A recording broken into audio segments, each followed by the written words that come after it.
All right, so let me, so today we're going to talk about a little bit of active detection, and I had a question yesterday. We had a very short discussion with Stelios on vehicles. So I'll show you an examples where some of the tools can be used for to prevent attacks on multi-agent systems, like could be vehicles. Okay, just a little recap of last year, of yesterday. So yesterday we looked at passive detection. Passive detection is detection that you do without, by just observing the system, right? Without acting for the purpose of detecting, right? And we saw that if we employ the algorithms that we have been designing in the past 40, 50 years, which are well accepted and they work well, they have proofs of optimality in terms of performance, then as soon as you couple the model of a system with the model of an attacker, you will see that these algorithms, right, have limitations, right, and fundamental limitation in the sense that there's not much that you can do when malicious behavior occurs while performing these tasks. We saw an example in the static detection, right?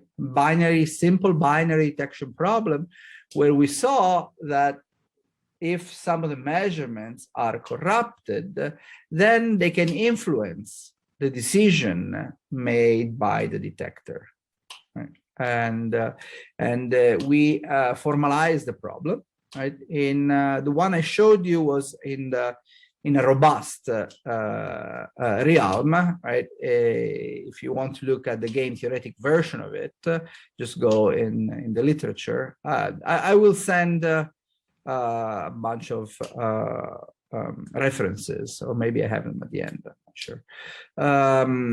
Anyway, so in the robust sense, right, where we want to find the optimal detector in the presence of the worst possible attack.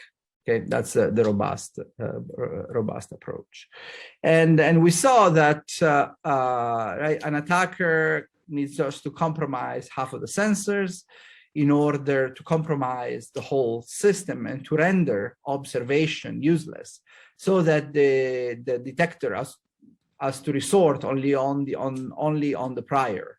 Only the prior information is the reliable one, as reliable as prior can be. Right, and we saw in the case where there's half of the less than half of the sensors compromised, a way that the problem is actually not easy to solve, finding the optimal detector. We devised a heuristic, which is quite interesting, because it says that right, if you suspect that a number M of sensors are compromised, the best thing to do are to throw away the most informative 2L sensors. So meaning L, who would really lead you to believe, in terms of likelihood, right, the most informative, lead you to believe that one decision, and the L ones that have the lowest likelihood, so they're leading you to believe the other decision, and you just make a decision based on the least informative sensors, the one in the middle, right? And you can show that that's actually optimal in asymptotically, as the ratio of good to bad goes to infinity, roughly speaking. So that's one limitation, right, for static detection. And then we looked at limitations for control systems when there's a false data injection attack. A false data injection attack is an attack that targets both sensor readings and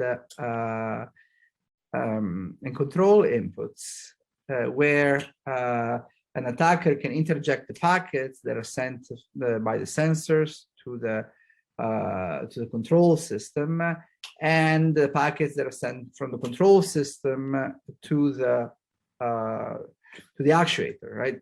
These are typical. These are an architecture that you can see in all SCADA systems. Right? Never heard of SCADA system.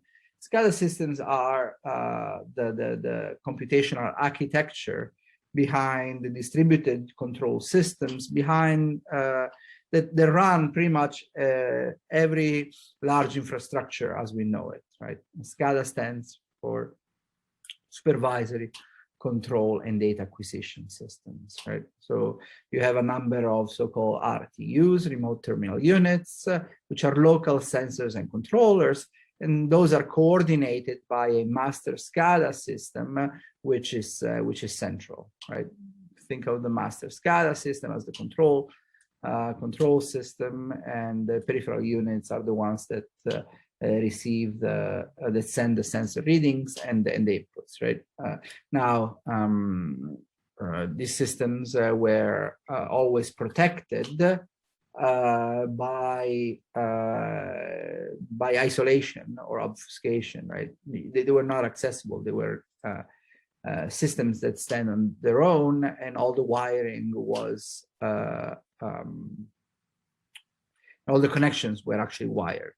Right, right now, these systems are not insular in the sense that they are connected to the internet, and also the communication between the SCADA and SCADA master and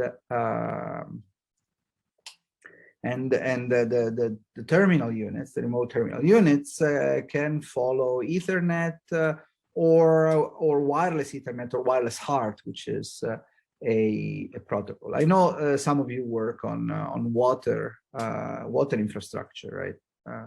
So water infrastructure runs SCADA system as well. So in that case, right, an attacker can interject packets, can break secrecy by reading the packets, right, and substitute, right, the sensor data, the control data, with malicious and false data that then gets sent, right? Inducing then can induce the controller to make the wrong decision, right? While or it can drive the system to a undesirable set point, depending on the goal of the attacker, right? And we saw that in certain cases that you can always launch a stealthy attack. Right? Stealthy attack is an attack that aims at generating disruption without being detected. So we showed that you can always do that. There's always an attack that can escape a detection system, a passive detection system, at least ones that are based on this measure on the discrepancy between measurements and predicted measurements, right? All these chi-square-like detectors in that class, at least. And in certain cases, they can do a lot of damage, right? They can actually, small perturbation can generate big disruption in the system. And we characterize algebraically that occurrence very precisely, because if you remember the theorem, it was an if and only if. Okay. All right, so that's a great preamble for what we're going to talk in the next hour, which is active detection, right?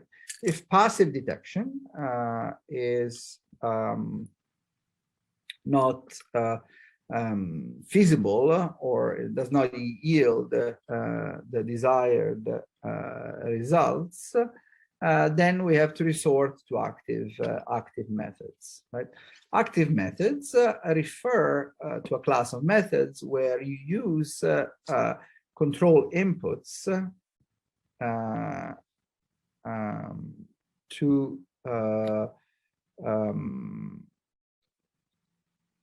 improve detection performance, in addition to using your control inputs to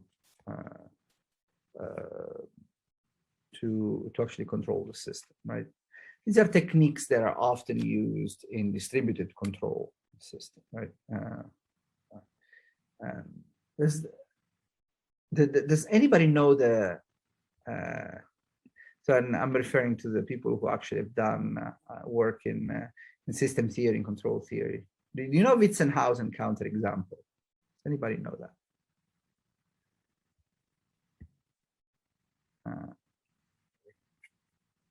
Witzenhausen is, I mean, if you haven't realized by now, to me, it's a real hero,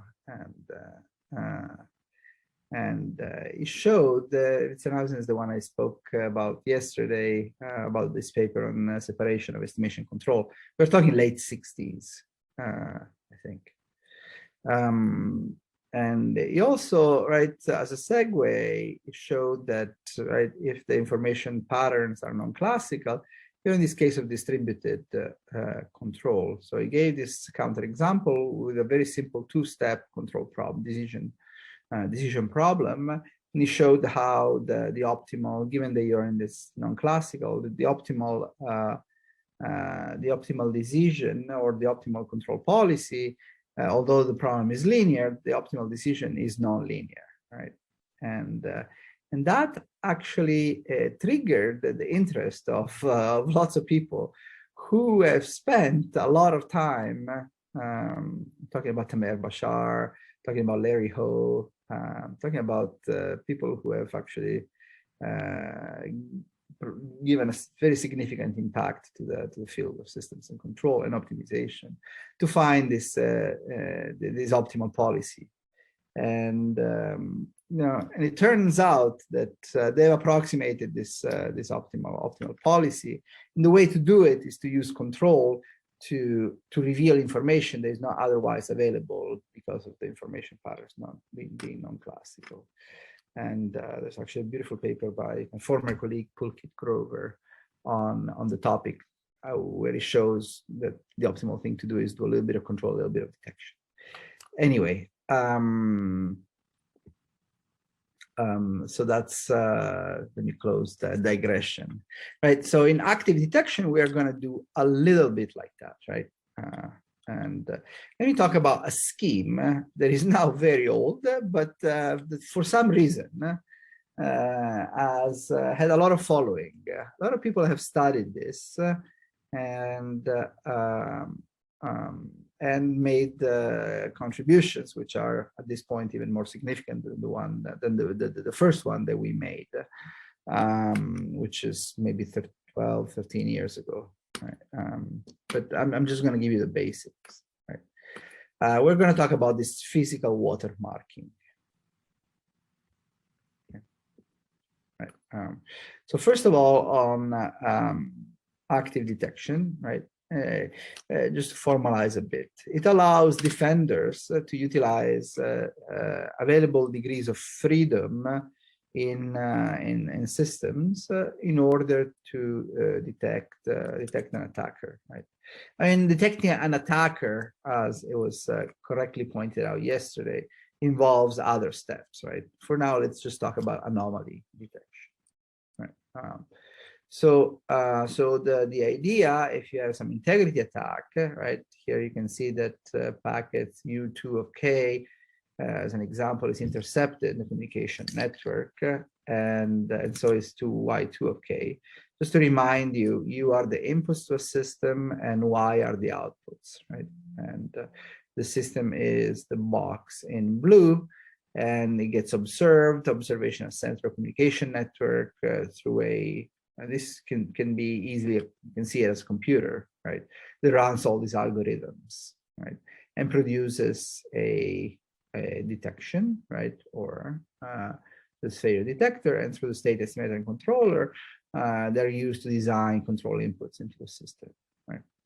And so the idea of active detection is to alter the input or the system dynamics, alter something in the system, right, to detect such attacks. And we propose two detection methods. The one where we use the input to improve detection performance, we'll call physical watermarking, and I'll explain you why.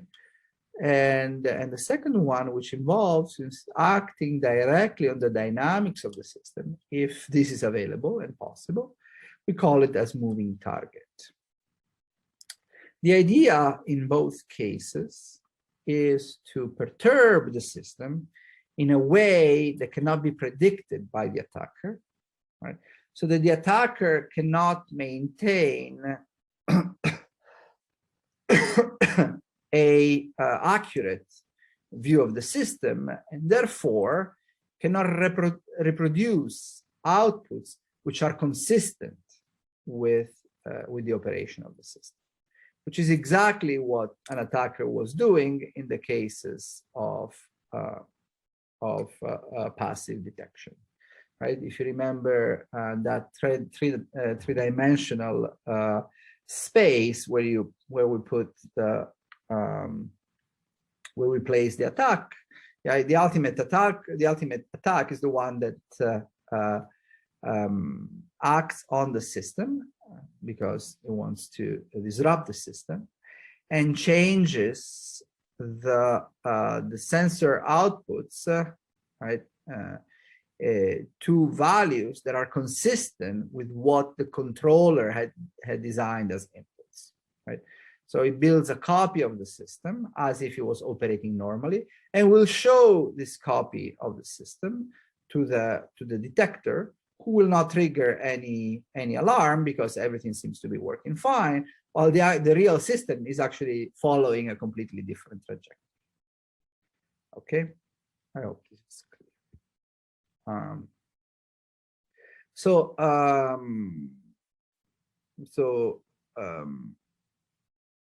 So here is just a pictorial view of what I just described. A system, right? This is the actual system that is running and that gets attacked. And then you have a model of the system, right? If you remember my premise yesterday, is that when dealing with attacks on physical systems, often we have the luxury, right, of being able to leverage a dynamical model, mathematical model, right, which can be physics-based, it could be first principle based, it could be gray box, where still physics-based, but we have to understand the parameters. Or it's a model that we have developed via black box model, via black box tools, right, of system identification, right? And what you do, you combine the measurements of the system with the expected outputs, right? And leveraging detection theory, you pose an hypothesis saying, are the measurements consistent with what the expected measurements should be, right? If they are, then we continue. If not, we raise an alarm and we investigate. Okay. What now if we have intelligent, knowledgeable, and stealthy adversary, right? So active detection aims, do we have any computer scientists here or people who actually do security? Because if we do, then you can help me, right? So in computer systems, when you want to authenticate, you send a challenge response system, right? And if you challenge a subsystem, right, who will give you a response? If the response is correct, then you will say that the subsystem is actually has not been corrupted, right? If it's not able to respond to the challenge with the right response, then there's an issue. We're going to use an analogy right? Here, instead of doing it in the cyber realm, we'll do in the physical realm, right? The challenge is based on a secret, which is usually unknown to the adversary. Right? And what we're going to do, we are going to embed this secret in the physical dynamics, using the degrees of freedom that we have in the control inputs, right, which is something that we design, or in the system parameters, if we have the luxury of being able to change them. Right? A poor response then provides proof of attacker present or some issue, I would say, right, due to the inconsistency with the model. Okay. Right. Let's consider an example. Consider an adversary who performs a replay attack. Right. A replay attack is a very simple and very effective attack in cases where a system is in steady state. Right. Right. And again, lots of systems are in steady state because we are controlling them well. The better we are controlling them or regulating them, the better then they reach the steady state. Take temperature control in a room, right? Being in steady state, meaning you have a control system that regulates the temperature precisely at the desired temperature, for instance, right? More broadly, if you don't want to look at control systems, right? A system in steady state is a vault in a bank at night, right? If you look at the scene, right, nothing happens. Nobody goes in, nobody goes out. And therefore, right, what do you do if you take measurements, right, across time? They're all pretty much the same, right? Modulo some noise, right? And you can exploit this fact to record some of these readings and then replay these readings, right, while you are acting on the system. Now, not all of you might have done control system, but all of you watch movies, right? What kind of movies does this scheme remind you of?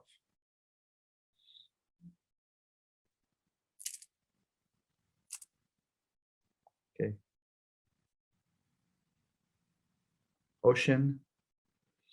I mean, actually any bank heist, right? What they do, they record video, right? And they replay it so that the security people see always the same scene, and at the same time they rob the bank. Okay, that's exactly the same.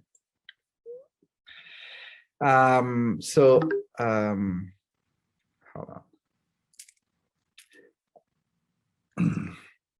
So here is the attack model, right? Right. Remember, when you're dealing with this problem, you always have to provide a model of the attacker so that the problem is posed properly. If you don't do that, then it's not clear what you're doing and without the capabilities of the attacker, and therefore whether the countermeasures that you design are appropriate or not. Let's assume that the attacker knows all the measurements, right, YK. Also, the attacker can inject an external control input, UAK, into the system, right? And also, we assume that it can modify all the sensor readings, right? So I can inject an external control input. I can modify all the sensor readings. I cannot read really the inputs of the system. And so the strategy of the attacker is as two stages, right? One, I record for a number of time, right? That's a reconnaissance stage, right? And once I have enough of these outputs, then I inject a sequence of desired control input, because I mean, the ultimate goal is to drive the system to a certain point, right? And I do this while I'm replaying the previously recorded outputs, right? And let's say that you know, we can set the time to be 0, whatever we want, right? Just for convenience. So when the system is under this attack, the controller is unable to perform closed loop control, right? So the only choice that you have here to counter this attack is actually to detect its presence. Okay, if we try to put this attack in the famous 3D space, right? This attack does not need a lot of system knowledge, right? You just need sufficient system knowledge so as to design harmful inputs, right? In the case of Stuxnet, all you need to know is how to turn the knob to accelerate the centrifuges, or to turn it the other way to slow them down, right? You don't really need to know precisely what the outputs are. Disclosure resources are also moderate. Actually, they're pretty strong, but you can read all the sensors, right? You don't need access to the inputs. And disruption resources are actually fairly strong, where you can violate the integrity of all the sensors. That's a pretty strong assumption, right? And you can also insert harmful inputs. We're not going to care in our analysis about the harmful inputs, right? To a certain extent, you don't need them. But reasonably, right, if you're performing this attack, you will want to do something to the system. Okay. So the way to analyze this, right, is to introduce a virtual system, which is the system that will be running, right, if it wasn't compromised. And we're going to run this system along with the compromised system, right?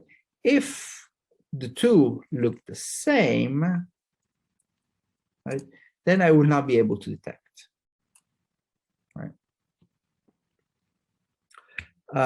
So if you take the estimator, which is always the key algorithm to look at, right, is the one that takes the outputs and produces a estimate of the state. Right. Then you will see that the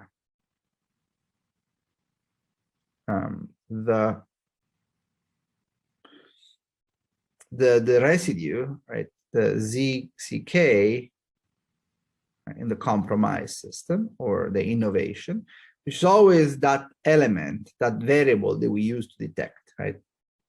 It's the difference between what we observe and what we should be observing, right? So if we look at that, it is of this form. It's a function of the virtual system and this term, and depends upon the initial condition.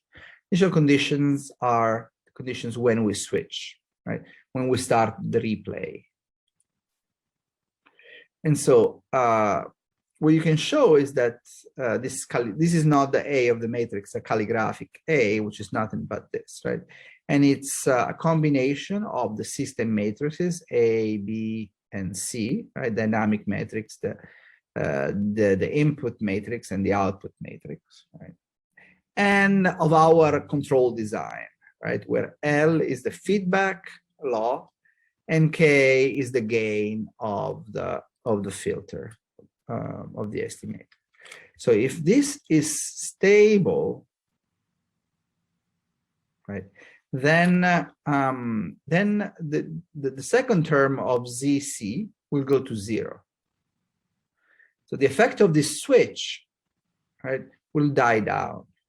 If it dies down, right, then you will see that ZC, right, so the innovation and the compromise system is the same as the innovation in the virtual system, which means that to a detector, right, the compromise system will look the same as the virtual system, which is the system that we would expect to function in normal operation. And when this happens, right, the detection rate of the chi-square detector converges to the false alarm rate during this attack, right? You can prove that, right? As this AK goes to 0, then it will be saying, you know what that means in detection theory, right? What happens if the detection rate converges to the false alarm rate?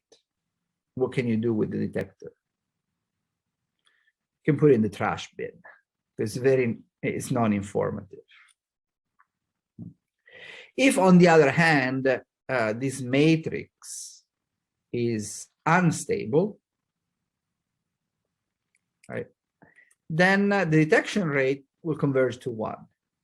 So the effect of the switch here, which is captured in this initial condition, x hat c minus x hat v, will be amplified because A is unstable, so it will go to infinity.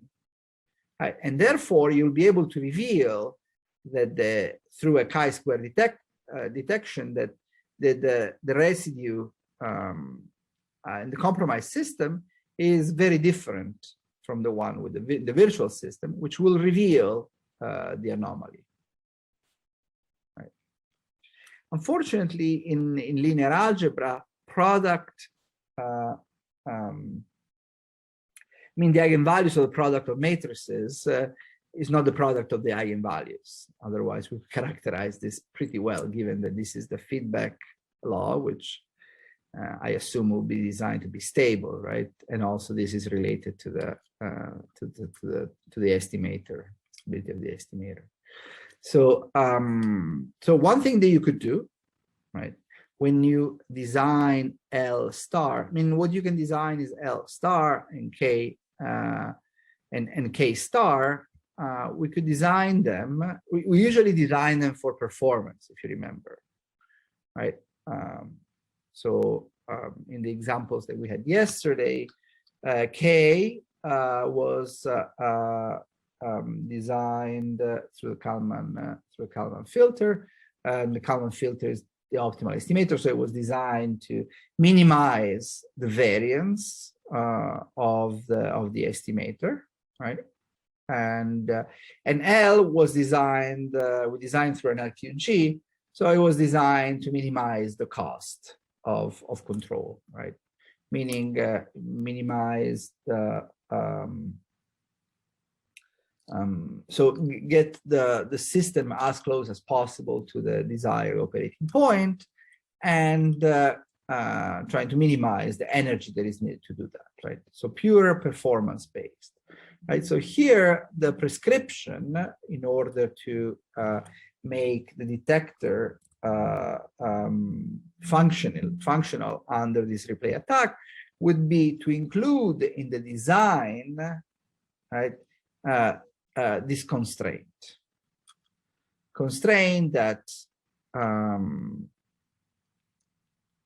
we will want to make A, this calligraphic A, unstable, right? And the LQG cost of using during normal operation is this one, right? Where this X is the solution of the Lyapunov equation, right? And where A tilde is of this sort, and Q tilde is of this sort, right? So you will have to somehow look at the LQG problem, right? And add a constraint to it, which would be to make this this A strictly unstable, while the two matrices that compose it are stable.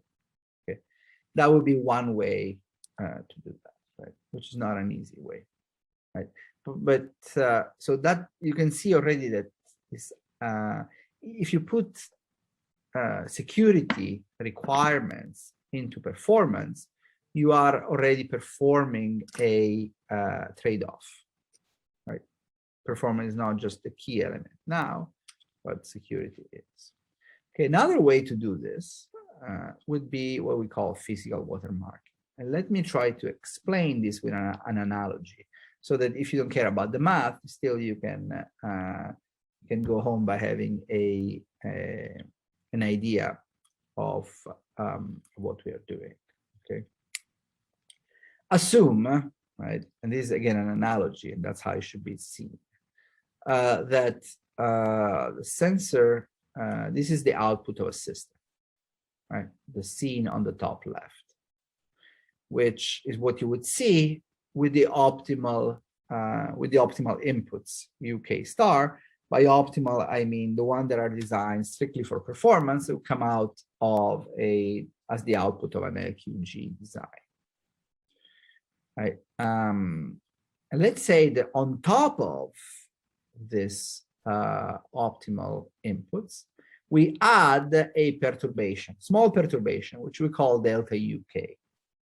If we do that in linear systems, it's pretty easy because you can use superposition principle, right? And what you will get is the same output and overlaid the effect of this perturbation. So you get something like this, right? And that's why we call it physical watermarking, because this is through the physics. We're acting on the physics of the system. And so what you should be able to retrieve is the effect of this perturbation, right, through your detector. Right? If you do, then there's high probability that the sensors are telling you the right things. If instead you get something like white noise, right, then you can raise an alarm. So that's basically the intuition behind it. The rest that I'm going to do is just the math to show how this is done and why this works. Okay. Let me pause for a second and see if you have any questions.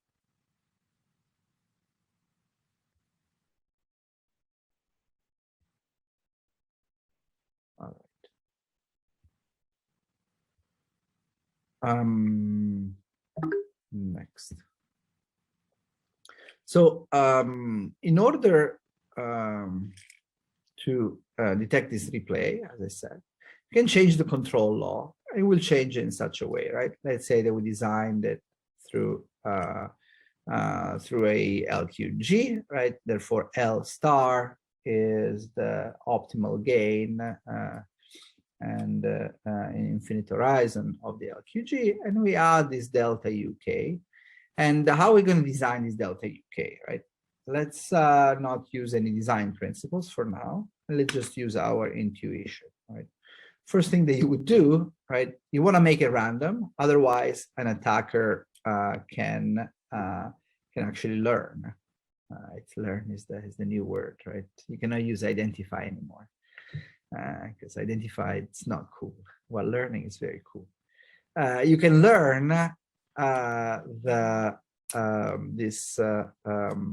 this perturbation, and if you're a smart attacker, then you can incorporate the effect of this perturbation or remove it while you're replaying, and therefore fool this method. Right. So first observation. Second, you want to make it zero mean. Right? And why do you want to make it zero mean?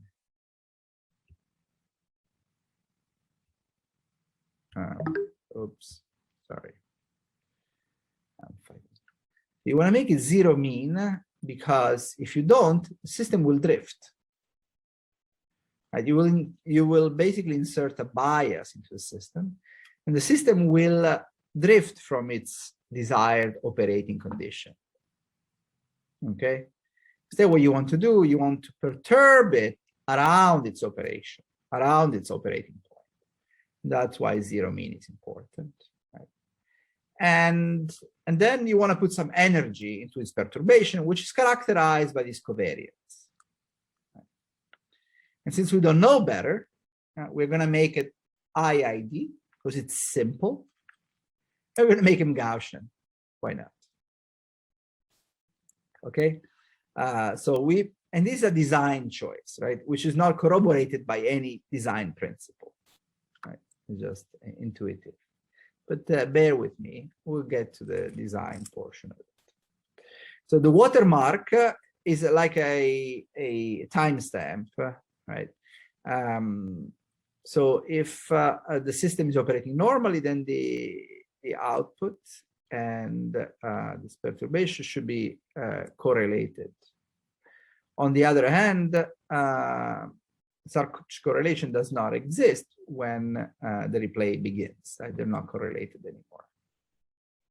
So one thing that I would like, again, to remark for the nth time is when you apply these methods, you sacrifice performance, right?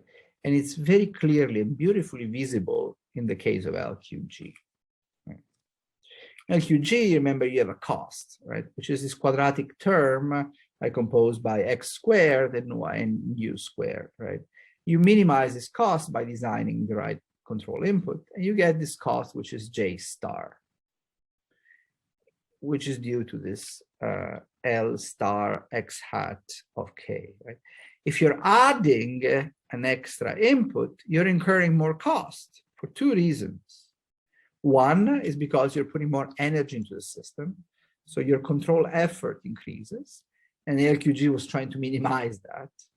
And secondly, you're disturbing the system from its operating point, right? So the other term is also affected. And as I said, in LQG, you can characterize this trade-off very precisely and beautifully, because you can see that the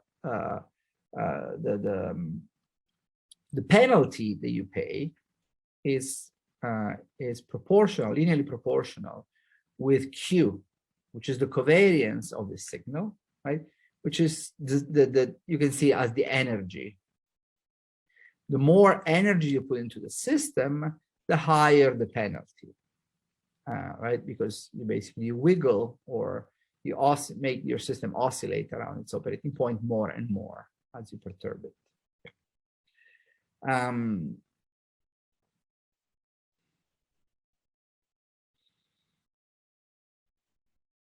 Okay.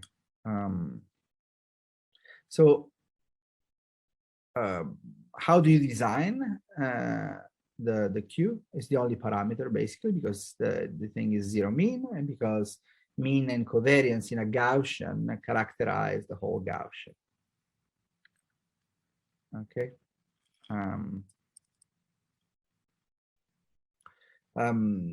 As I said, in chi-square detector, you cannot write in closed form the probability of detection, so you use a proxy, which is this GC, right? And you want to make this as large as possible. Okay, so this is related to the performance of the detector. So if we want to find the optimal Q, right? Right. This is the chi-square values, the compromise system in the virtual system. You want to make this as separate as possible, which means that we want to maximize this term, 2t trace of whatnot, right? The larger we make this, the more visible is the attack, right? So if you want to find the optimal Q, you will want to maximize, you will want to find the Q, the covariance that maximizes this quantity. Because if you maximize this quantity, you will be able to reveal more clearly an attack, right? Subject to the constraint that is imposed by this, right?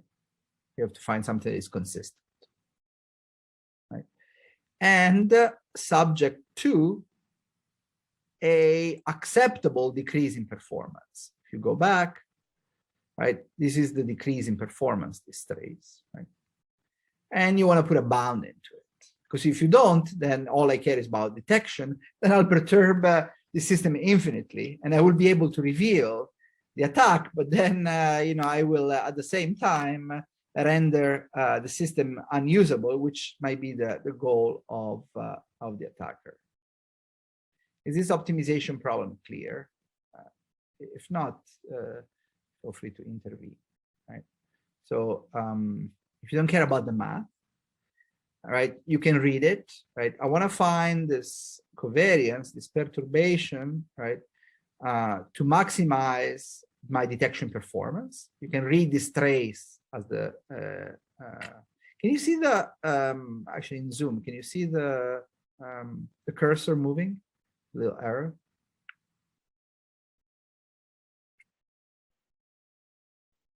Okay, very good. Okay, all right, so I can point easy.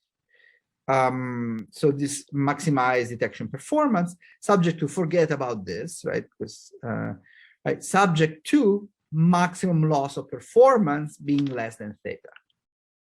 Right? And of course, given the setup of the problem, right? The linearity of the problem, you can easily do the dual. Right? You want to minimize the loss of performance subject to the detection performance being higher than a certain threshold. And you will get the same Q, because the problem one the dual of the other.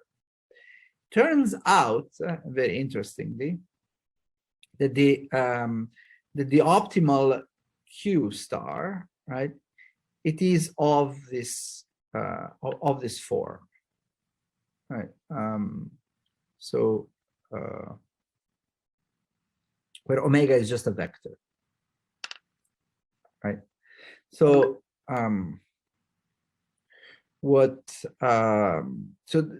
so first of all, just to the goals of the optimization, right? In one case, you constrain performance loss to be below a certain value and maximize detection performance, or you can constrain the increase in expectation of GK, right? So I want my detection performance to be higher than a certain value, right?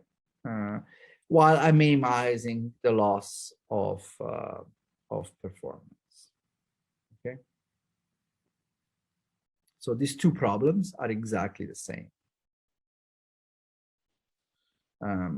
So this optimization are linear programming and can be solved very efficiently, right? If you multiply the constraints by a certain factor, you just multiply the optimal solution by the same factor. This is due to linearity. And all the optimal solutions are scalar multiples of each other. What this is saying is, you know, solving either optimization problem, as I said, will guarantee the same performance, right? You can see Q as measuring the sensitivity of the system to different forms of the authentication signal. You want to maximize the sensitivity by appropriate choice of Q. Right? And you do that by choosing the right form of Q, the right vector omega. Right? It's just one direction. Because it's of rank 1. And this is really the form, therefore it's a property of the system because it's a measure of the sensitivity. You want to choose the direction along which the system is most sensitive, right, to this perturbation. Because then it will highlight, the difference, or it will amplify the perturbation better, and this will turn into into better detection. You'll be able to do this. So you'll use the amplification factor, which is existent into the system, right? And this will allow you to reach the same level of performance with lower input, which will lower your cost. That's the I think I provided even too much intuition, right? So this also allows you to decouple the problem in 2 steps, right? First, you find the optimal form because, you know, the solution was separated, right? There was the form of Q star, which is the omega, and then you can decide upon the norm, which is determined by the alpha. And this provides the designer with a lot of design freedom, right? And let me show you in an example. Take a system. This is, again, if you can see it, is the usual discretized double integrator, right? You can see as a vehicle moving along one line where we have one sensor reading. You design your estimator, your control system, and you can compute the optimal cost, right? With LQG. Right. So one thing that we could do, as I said, we could design K and L so as to make the calligraphic A unstable, right? And if we do so, you choose K and L, again, which are different from the output of the LQG, and the LQG cost will be this much, right? But you manage to render, so with LQG, the calligraphic A is stable, so meaning that you will not be able to detect the attack. And if you design it differently, then you make it unstable. You can see the eigenvalue here. And therefore, you'll be able to detect the attack, but you incur a increase in cost of roughly 50%. Okay. And while you're still keeping the system stable, and the estimator also stable.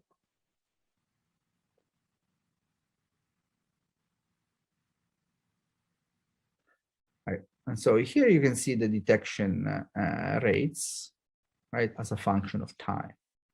In the case of stable calligraphic A, you will see that, you know, there will be a bump a little bit, right? But then as A goes to 0, then the detection rate will settle at the desired or the prescribed false alarm rate, which I think here was 5% or 0.05.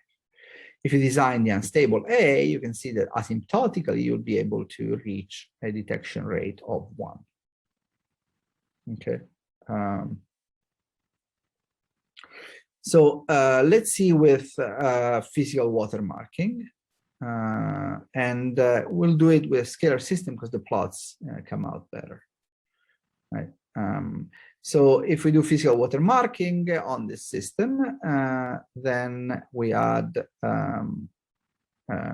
this cost as we showed before, and we will see that as you increase, right, if Q is equal to 0, meaning you're not perturbing the system, then again your detection rate will be the same as false alarm rate, about 5%. As you increase the energy of the output of the perturbation signal, then you achieve better detection rates. And let me just add that these things work very well because, you know, these are, at each time you'll have this probability, which means if you accumulate, right, these probabilities with very high percentage within a window, you'll be able to detect. Okay. And let me show you a real simulation of a real chemical plant. This is Tennessee Eastman plant, one of the few examples of a chemical plant where there's a real model, right? This was provided. We went through the pain of taking the Fortran, converting it to MATLAB, discretizing, and running it. Anyway, I don't know what this chemical plant does, but does what every process control does, right? You have some reactants that get into this batch reactor, and they have the product and the waste. Okay, that's taken. If you're interested in the process, you can look at the paper by Ricker in 1993. It's an old model. So we linearize the model. All right, and here what I want to show you is the advantage of performing that optimization or finding the optimal Q. Okay.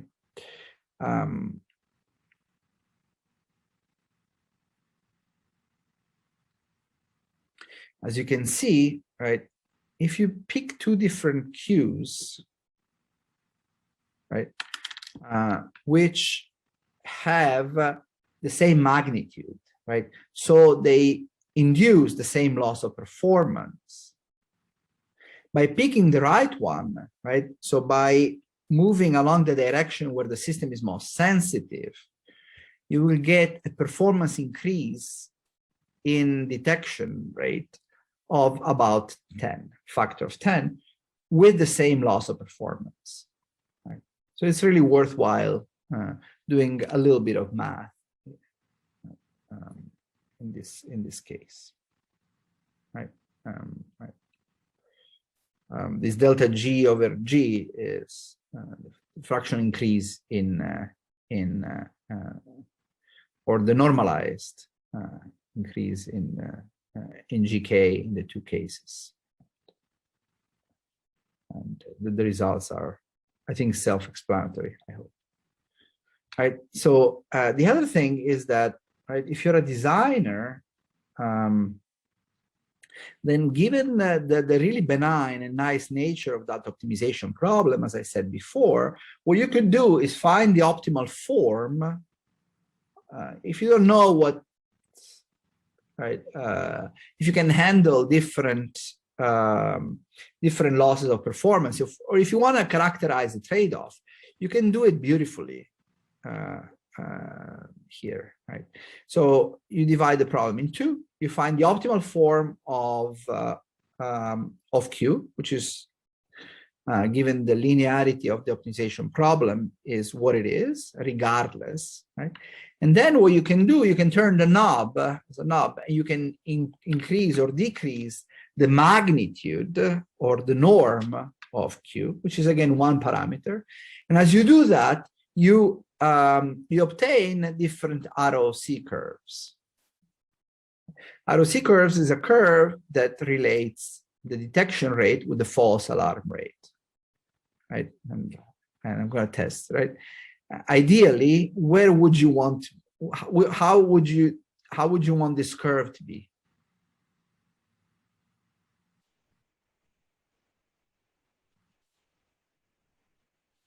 Right. Ideally, you would want to be here. Right. You would want this curve to go up to 1 and stay at 1, which means that you can have absolute certainty in your detection while incurring false alarm rates. False alarm rates are really undesirable because it obliges you to go and check a false alarm and cost money. And so you can see clearly that once you find the right form, as you increase the magnitude of Q, you get ROC curves that tend to approximate the ideal one. Right? Of course, you have to be mindful of the fact that as you increase the norm, so as you move this curve upward, then you lose performance, right? I think. And this again, just to show you the linearity of it, right? The detection rate also increases, how the detection rate increases as the norm of Q increases. Okay, it's just a further validation of the system. Okay. So we did another example in microgrids, right? Where just to show, first of all, that these methods of physical watermarking does not need to be applied only to systems that are in steady state, and you can use different type of detectors. It doesn't have to be a chi-square detector. Right? And here consider a single generator that serves 5 loads in a microgrid, right? And the automatic generation control enables the system to handle small mismatches in supply and demand, right? If you see that the frequency drops too much, right, then what you would do, you would start shedding some load, right? Because you want to keep the frequency within very tight ranges. right? Otherwise, things go out of sync and big problems occur, right? And usually the frequency drops if the demand is much larger than the supply. And so you have this, this is a control system, right? Delta omega represents this drop or this difference in frequency from the nominal frequency, right? And delta PC is the amount of extra power that you have to insert, right? Right, when you don't have enough of this, right, to fix the frequency, that's when you you shed load. It's the only thing that you can do. Okay. Okay. So given this frequency profile, right, then the system operator would, you know, they have rules on how to do it. We'll need to shed 3 out of 5 loads in order to balance the supply and demand. Right. What an attacker could do is provide, right, if he has access to these frequency measurements, will corrupt these frequency measurements and would provide the operator with a fake profile, so as to induce the operator to shed load. Okay, which is, you know, it's under the same realm. I'm changing the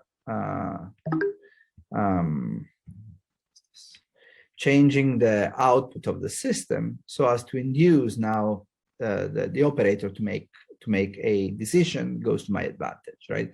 I want my competitor not to have power, for instance. Okay, the idea, what we could do, we could watermark the generator input, right?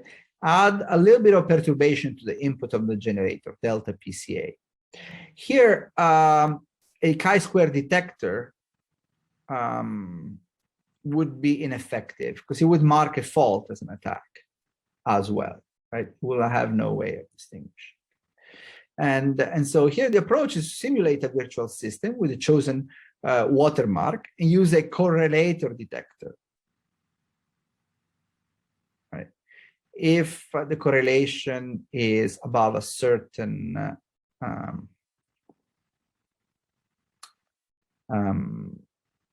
below a certain value, then everything is fine.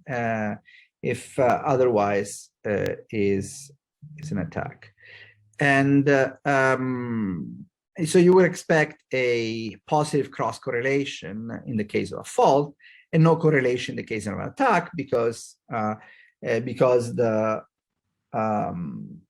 this output of this measure would be manufactured, and therefore it would not be able to recreate this correlation in the measurements, right?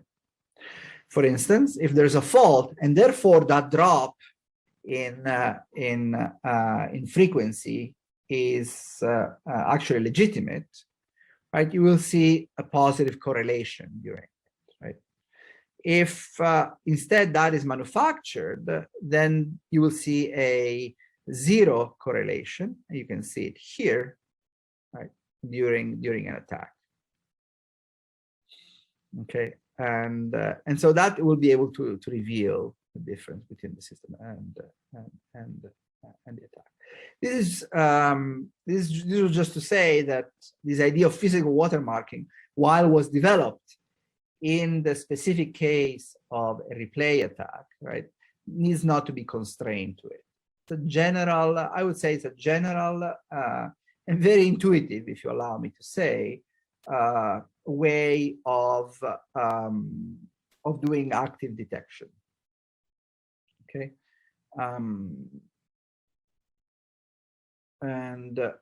so we formulated here the replay attack strategy, characterized as stealthiness, and we proposed 2 designs, right, to counter this replay attack. One is by designing an unstable A matrix, calligraphic A matrix, and the other by physical watermarking.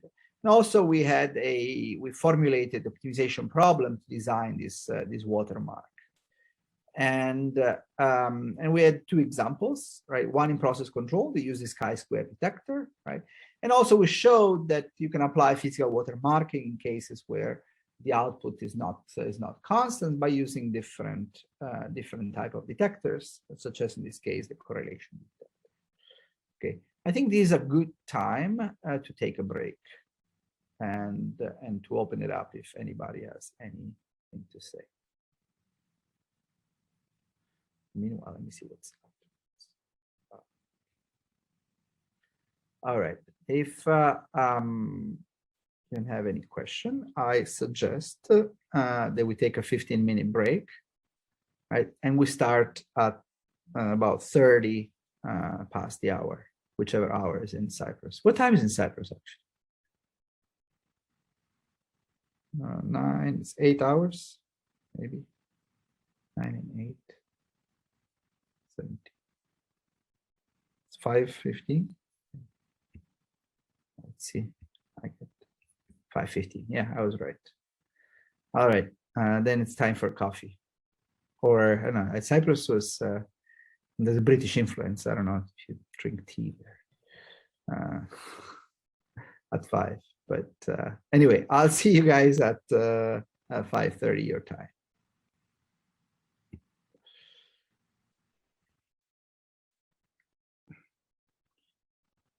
Okay, right. I think it's time to start. We'll spend another hour together. Yes. That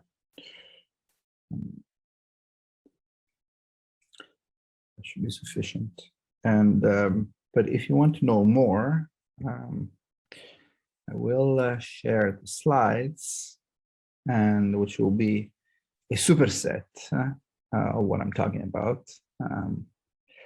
And also a number of references, which might take a look if you're interested in learning more or doing your own thing. Okay, right, this again.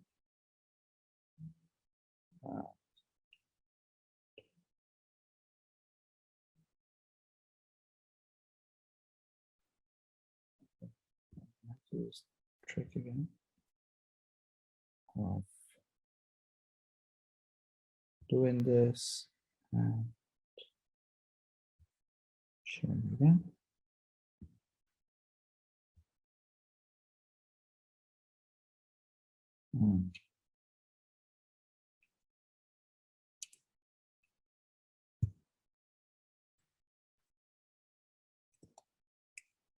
Okay. Let me just go back to where I was. Okay. Share. All right, you can all see the screen. Output watermarking result in improved performance.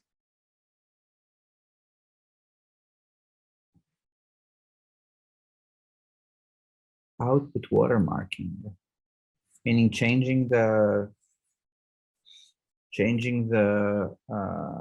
output.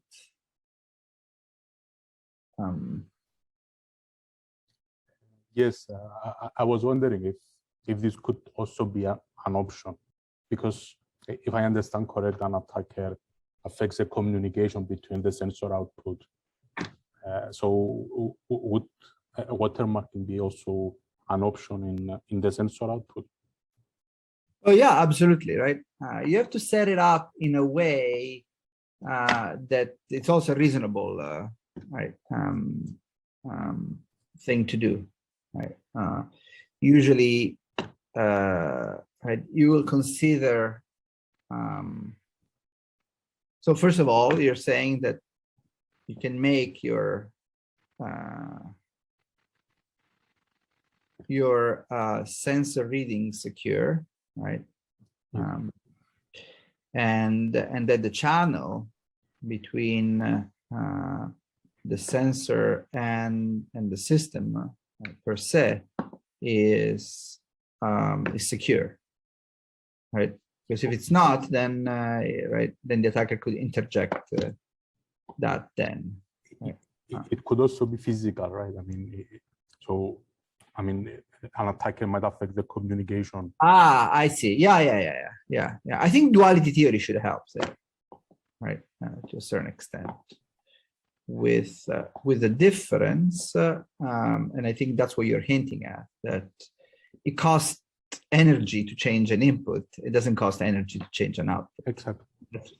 Yeah. That would be good. Why don't you look at it? Yeah, that would be cool to see. I'm wondering if, like, changing the input might have some advantages which I might not be seeing at the moment. Changing the input. I see that more attention has been put in this. Yeah, right. Because here, and this is about information patterns, actually, right? If you're changing yeah, okay, fine. I think I have it now, and I think we have addressed this. What you're changing, right? Here, that's very good. I like that. So let me go back to some place where there is an equation. Sorry, just bear with me. It's just way more fun of listening than listening to myself. Okay, here, for instance, right? Okay, so no, I don't like it.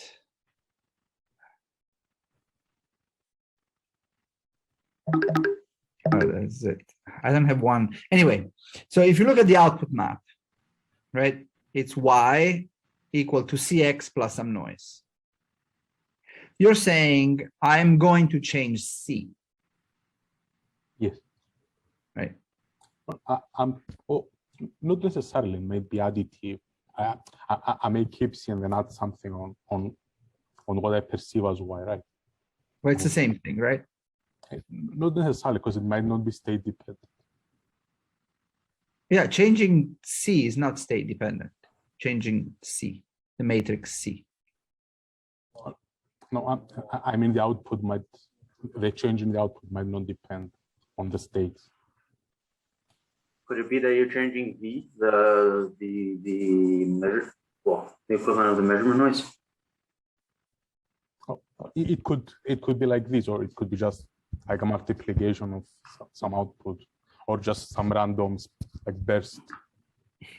Yeah, that's fine. That's fine. So, but you look at the output equation. Let's go over this. Let's get to the bottom of it. I cannot find this stupid equation. Okay. Right here, right? This is the output map. Right, C is 1, 0, right? You want to change YK. Yes. How do you change YK? I could add something to YK or change C as you say. Right. So whatever you change, whatever change you bring, right? You could always model it as some delta C X. Is that right? Well, at least local in time, I can understand. Or you could add, you can add another process. You can fake noise, for instance. Yes, actually, that's what I had in mind in my question. Okay, that is fine. That is fine, right? And then that gets communicated. Right? Yes, and that is known from the controller side. So it could be so just. That's an important point, right? How do you coordinate? How does the attacker know? Oh, sorry. How does the estimator know? Because you have to subtract that, right? Yes. it can be known a priori based on some particular process, or it can be like a random case, but which is sufficiently different. So based on the dynamics cannot occur. I'll offer you a solution, right? You're implementing this, right? And and you can use pseudo-random generators, right? And if both the sensor and the estimator know the seed of the pseudo-random generator, then they can generate the same sequence. Is that right? In that way, you will coordinate without the need for communication, which is important because if communication can be corrupted, then you shouldn't be doing that. You shouldn't, right? Because that will defeat the purpose. Exactly. Yes. So you could definitely do that. And you should, my question though is there any advantage? I don't know. Compared to That's why you corrupting? yeah, I think one advantage, as you said, right, could be in the fact that now you could, the trade-off between performance, right, could be nicer. Yeah. And why don't you do the math and see where you get? I think that would be fun to do. Right? Yeah. You know, at some point, I had a number of students who were producing lots of papers. So just check. And actually, this watermarking thing has had quite a bit of success. And I think that the original paper that we published in Allerton had like a few hundred citations. I don't know how many, right? So somebody else might have done it. That's what I'm saying, right? Before actually, you know, my suggestion, right? If you have the time, just do the math regardless, and then find out whether somebody has done it. Because by not being biased, you might do it better, right? But at some point, check the literature, because you know, I just want to put a disclaimer there and say, you know, why didn't you tell me that this existed? It's because I didn't know this result existed. So it might be there, right? There's all sorts of things that you can do, right? Here we are restricting so to classes of detectors. You can use other type of detectors, right? You can look at the horizon, right? If you can afford to wait, you can make this detector longer and accrue more measurements before making a decision. There's all sorts of things that that you can do. So there are lots of extensions. But I suspect that a lot of them have been studied. Many of them. I don't know how many.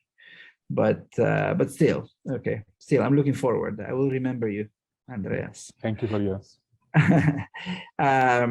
Okay. There's something else there. In the sensor in the sensor fault bias case, and in the sensor replay, the watermark detector have different responses. Can watermark detector be used for detecting sensor bias fault? You will have to elaborate on this because I don't understand your question. For instance, what do you mean? Does the watermark detector have different responses? What does that mean? Are you there?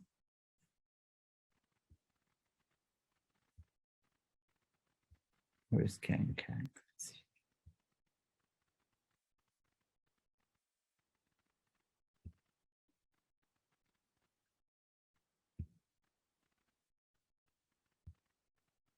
Let me see if I can find it. No, Can one. Okay, right. Oh, there you are. Kang. Are you shy? Right. If you are, just try to elaborate your question, maybe in the text. Otherwise, feel free to show up and talk. As it is written, I don't know how to answer it. All right.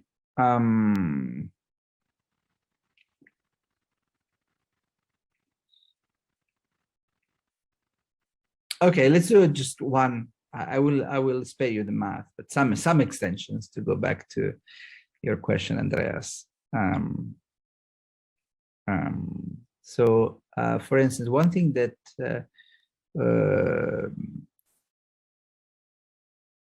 we did, right, is, if you remember, we postulated the watermarking signal. We said it's going to be IID and it's going to be Gaussian with zero mean, and we designed the covariance. Turns out, I still think it's a very good choice, right? But why would, in principle, do that? Can you do better, right? And as a matter of fact, intuitively, you would want IID on the output, because that will make prediction much harder on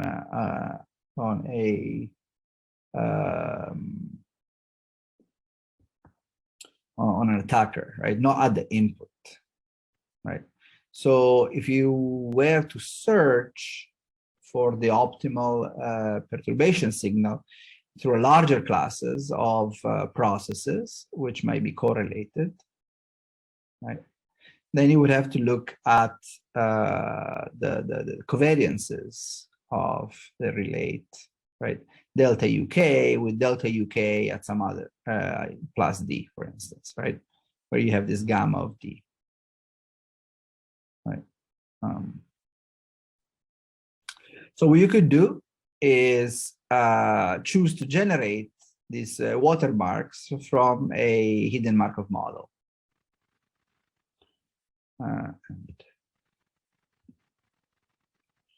Okay, so where you have some initial state, you iterate, and you obtain the watermark as the output of the hidden Markov model. I think this makes a lot of sense. Yeah. As an approach. Yeah. So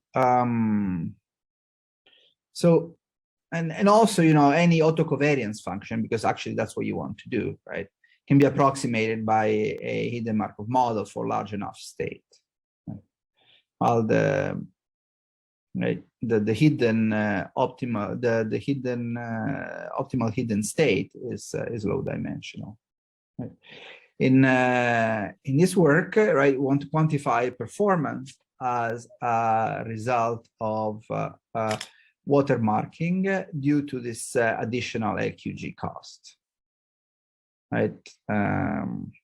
And this is just to show that the cost is linear in autocovariances.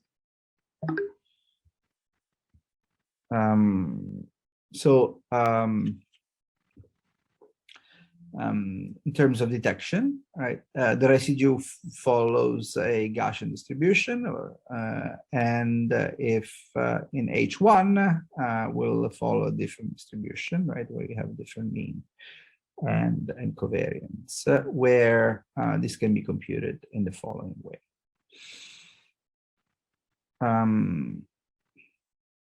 You can set up the Neiman-Pearson detector, right, where, you know, an anomaly is detected if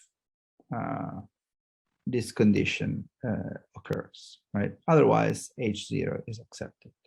Now, how do you design this watermark? Right? One, you can use expected KL divergence as a detection metric, right? And you can do a convex relaxation, right, where unfortunately you will have infinite many optimization variables, right? This gamma of D, right?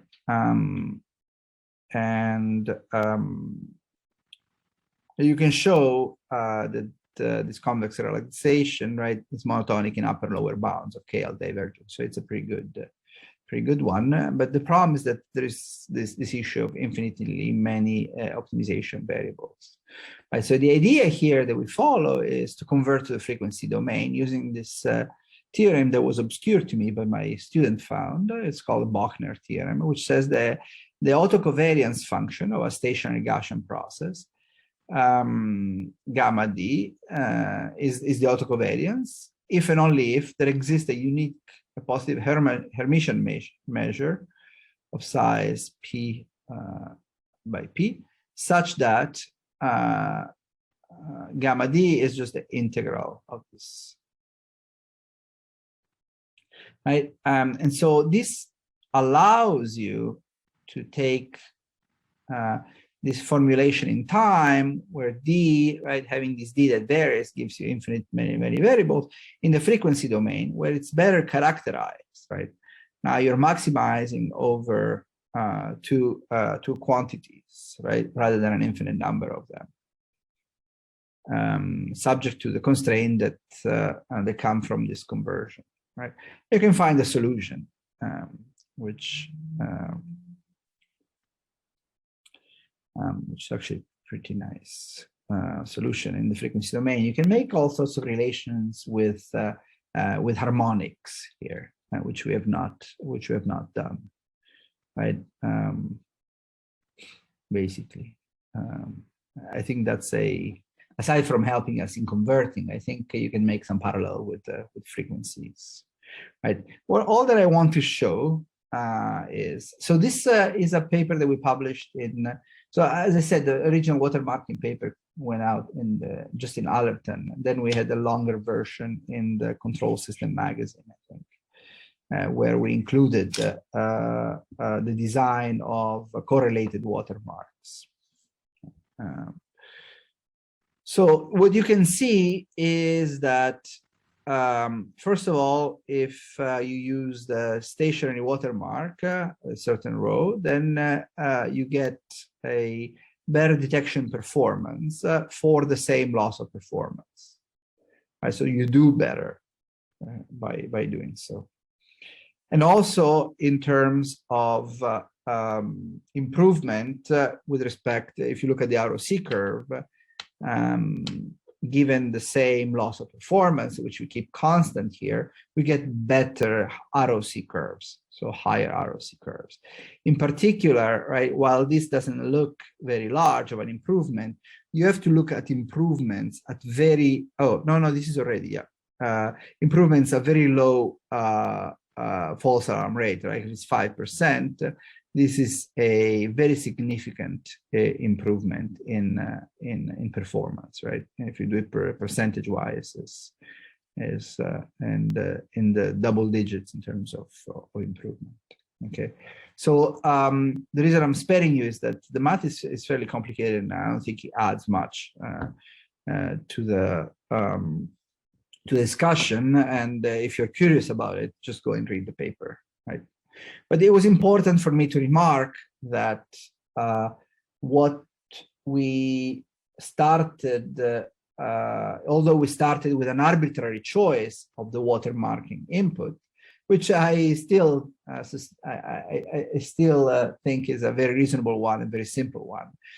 We also formalized the design of the watermarking input by looking at a larger class of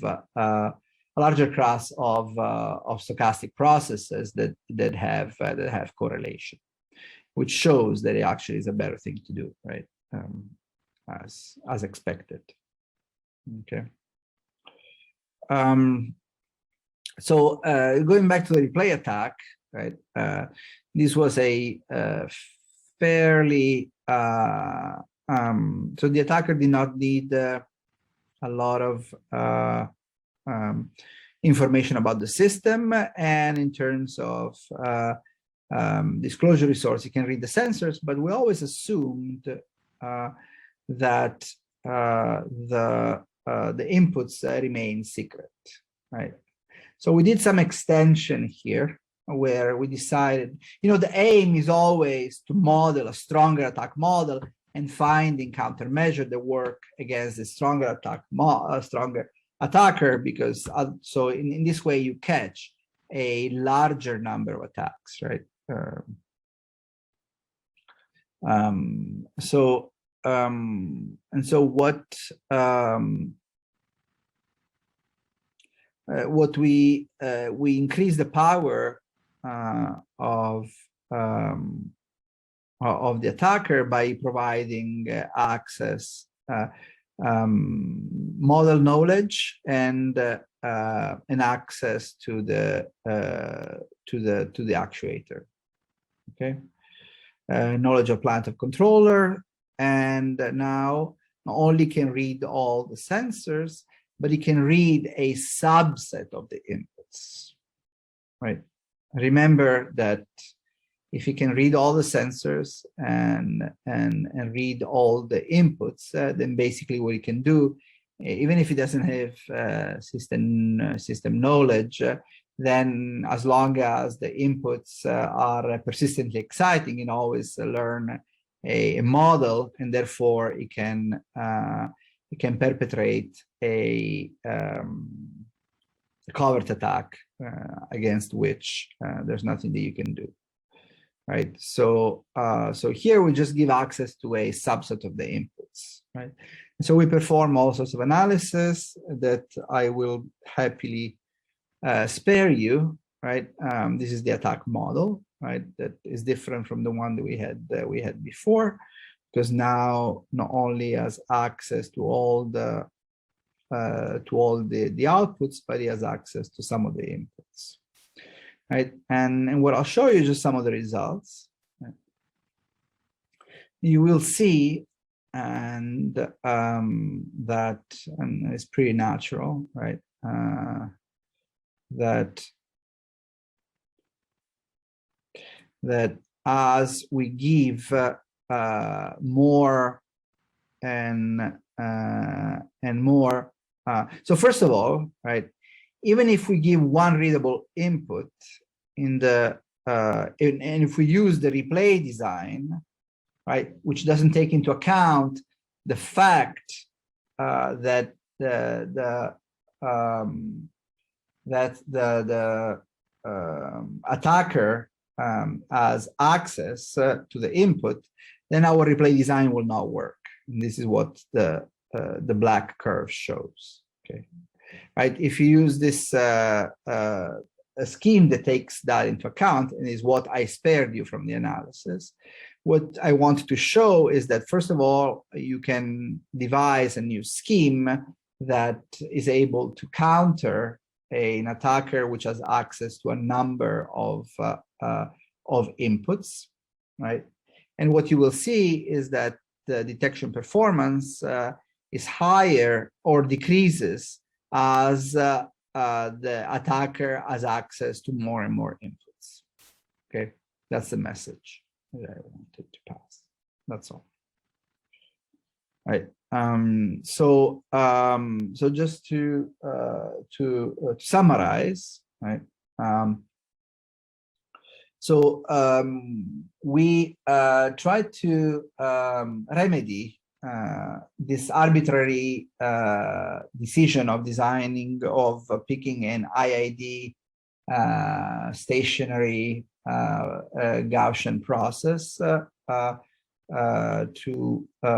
model or to design this watermark. We open to a broader class of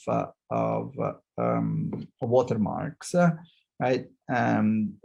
Particularly the stationary Gaussian watermark generated by a hidden Markov model. And this is well posed because, as I said, right,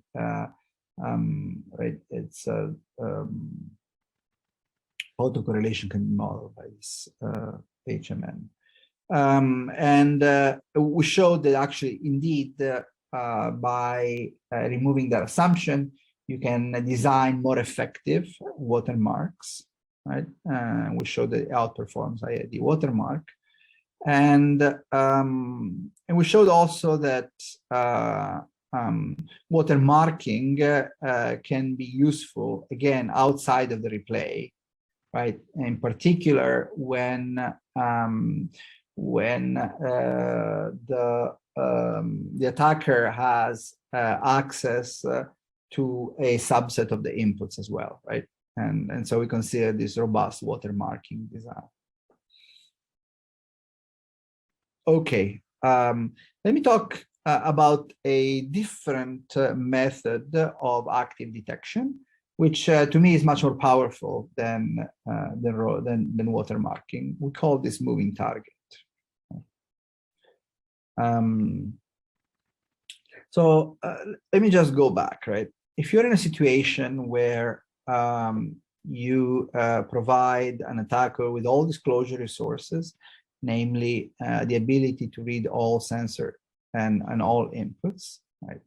And the ability to violate the integrity of sensors and inputs, right? With system knowledge, if the attacker has also a complete knowledge of the system, then they can basically create a simulation of the system, which would operate normally, right? And can provide the detector with the output of the simulation, which is completely compatible with normal operation, right? And therefore, it will be impossible for any detector to detect this type of attack, as shown by Roy Smith in this covert attack paper, right? So this is really the right. So if we manage to find countermeasures that approximate this covert attack, then we'll have found countermeasures that work against a very, very large class of attacks. Okay. Right. To a certain extent, the Stuxnet did exactly that, right? It read all the sensor inputs, fabricated them while it was inserting just harmful inputs that resulted in the damage. Okay. So here the idea is, instead of acting on the inputs or on the outputs, right? We want to limit the knowledge of the system by the attacker.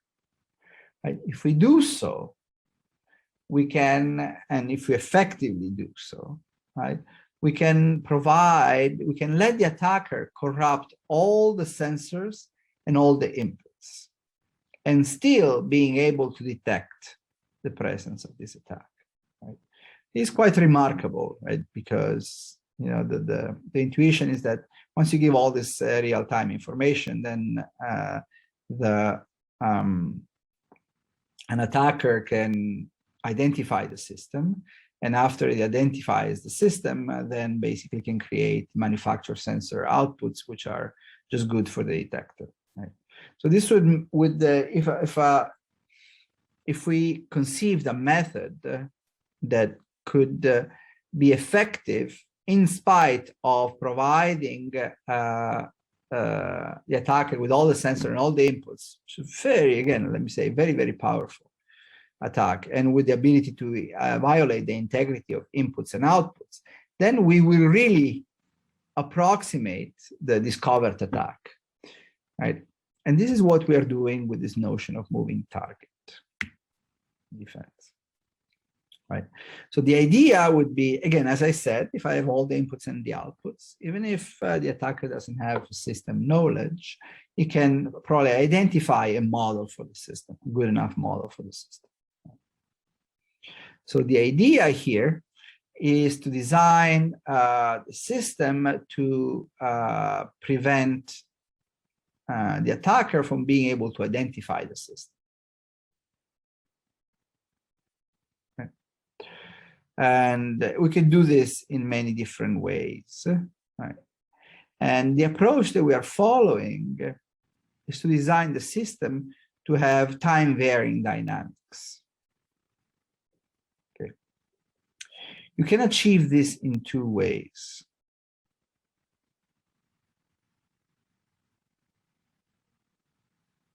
Right. One is, let's say that the system that we care about is this system that has state X, right, and output Y. So it's A, B, and C. One way to do this is to periodically change and randomly change some of the parameters of either A, B, or C, or all three of them. And Andreas, that's why I was, I thought that we could maybe take your case and roll it under this, but perhaps not, right? If you're changing C, then this will fall under this case, this category. If you're adding some other noise, which maybe you can still do it, but it's something that we should think about offline. And I think this is the right place to try to figure this out, right? But in order to be able to change the parameters of the system, you have to have access to it, right? If these parameters are just physical, depend on the construction of the system, you will not be able to do it, right? Right? If in A there's a length of, right, of the transmission line, for instance, right, then you will not be able to change this parameter, make it shorter or longer at random and in real time, right? So if that does also, you know, when you design a system, you usually design it with a certain rationale in mind. So changing the parameters of the system might again incur less desirable behavior, right? So while this is still a possibility, right, what we are proposing is a different approach, right, which will provide very little effect on the performance of the original system, but very strong security properties. What you're going to have to do is you will add a little bit of complexity. The idea is to couple the system that you're interested in, the X, the A, B, C, with a secondary system of, right, that you don't care about,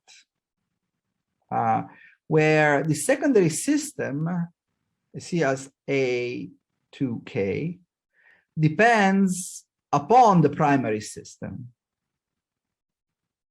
but in such a way that the primary system does not depend upon the secondary system, right? That's why you have this triangular, upper triangular structure in the dynamics. Let me try to be, let me see if I have it in the next slide, because I just don't remember. Okay, right. So if you do so, so let me just give you an explicit example, right? Which you might not like.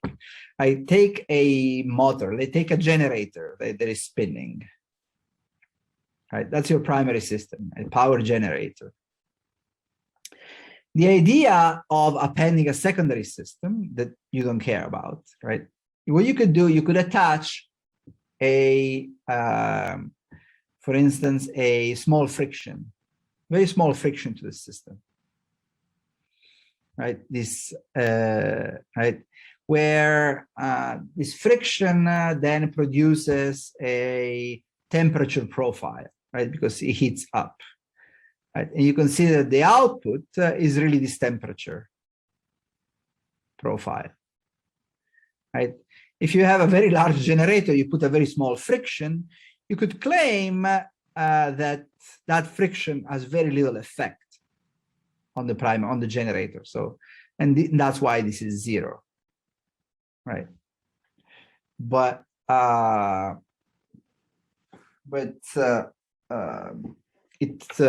the secondary system definitely depends upon the primary system, because depending on the speed that you're spinning your generator, right, then the temperature profile will vary.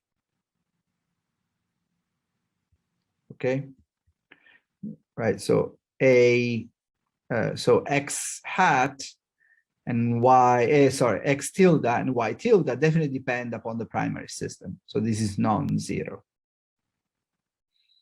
Right, and furthermore, you assume that you have the luxury, right, of changing, for instance, this friction, which means that you can change the parameters in these matrices, or maybe in this matrix, yeah, in some of these matrices, right? Because this is your design, It's a very small add-on that you do. So if you do so, then basically you leave the original system unaffected. You generate extra outputs, and basically the whole idea is that an attacker, even if you give all the inputs and all the outputs, right, the ability to read them, it will be very difficult for the attacker to, if the attacker is acting on the system, right, it will be very difficult for the attacker to manufacture fake measurements to be consistent with the operation of the system, because it just doesn't have access to this part of the system, right? Instead of, right, so is this clear? Sorry, no, this last bit was not clear. From what I understand, you're assuming that A1K and A2 of K are physical parts of the system that you're adding onto the original, correct? Yeah, correct. So not necessarily simulated. Correct. That are both, that are affected by the input. And they're affected, yeah. And then they produce an output that needs to be transmitted over some communication. So the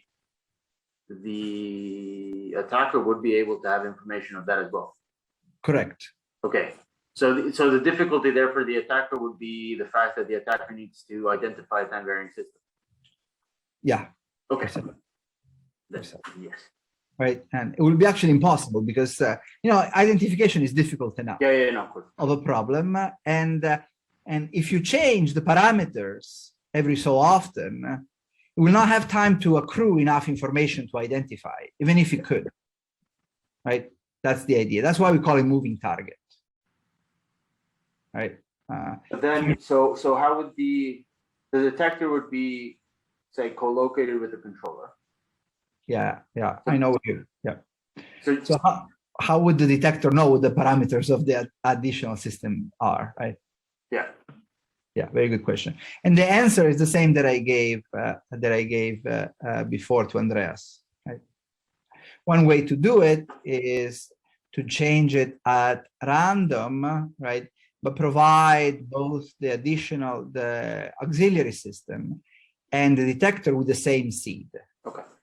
If you do that, then in a distributed way, they will have the same sequence.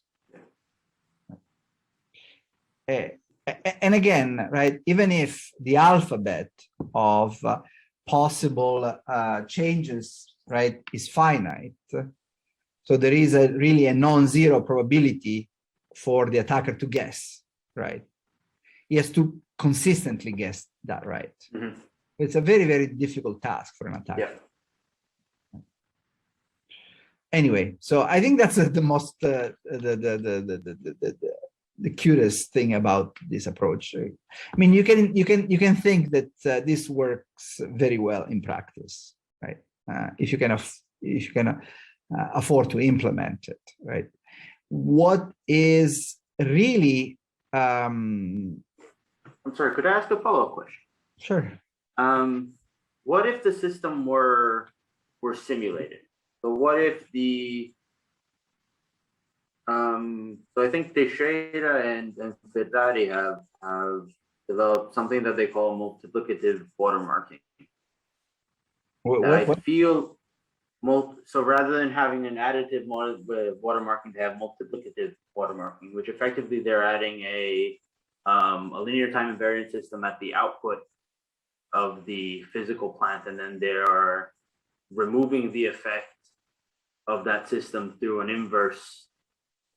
They're effectively they're encoding the output through another linear time invariant system, and then decoding it with the inverse of that.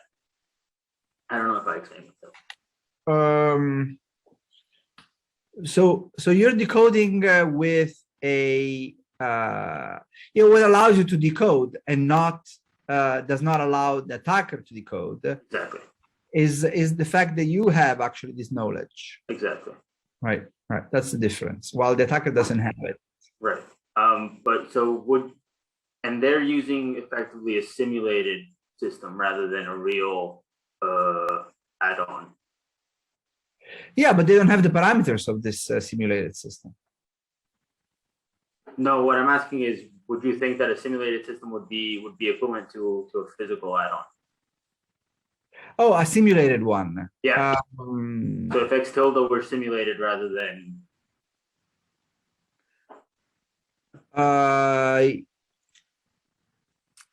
Yeah, I guess you could do that, right? The issue is right, who's simulating? Yeah. Right, because right, if for instance, right, the attack occurs in the communication, and you can guarantee that the sensor portion of it, right, has first of all computation abilities, and it's secure, then I guess you can do that, right? If the corruption of the sensor occurs at the sensor level, then it would be more difficult to justify that, you know, I can corrupt, I can hack the sensor, but the sensor is still able to safely simulate. Oh, sure. Yeah. Okay. Very good. Thank you. Yeah. Excellent. Okay. So this is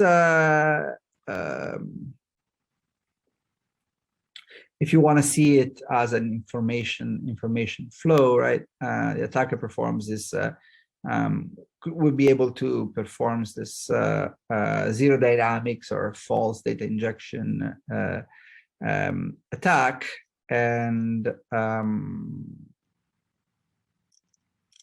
right, right, you would be able to with the extra sensors, right? You'd be able to detect the attack.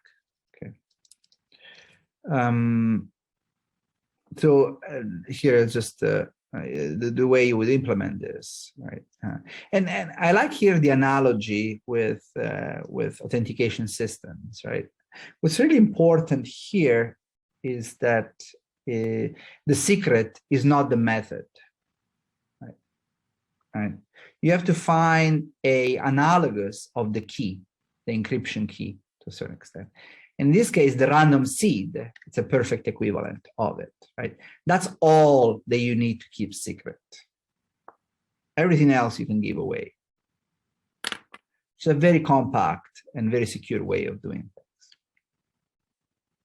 Okay.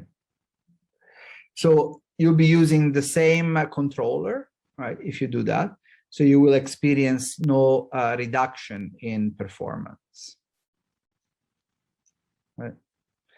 And the control input also carries no information about the time varying dynamics, right? So you provide the attacker with no information to be able to extrapolate what these time varying dynamics are. Okay. What is ugly here is to show mathematically the effectiveness of this scheme, right? Because what you have I mean, the design is simple, right? Design of the filter and the detector as well,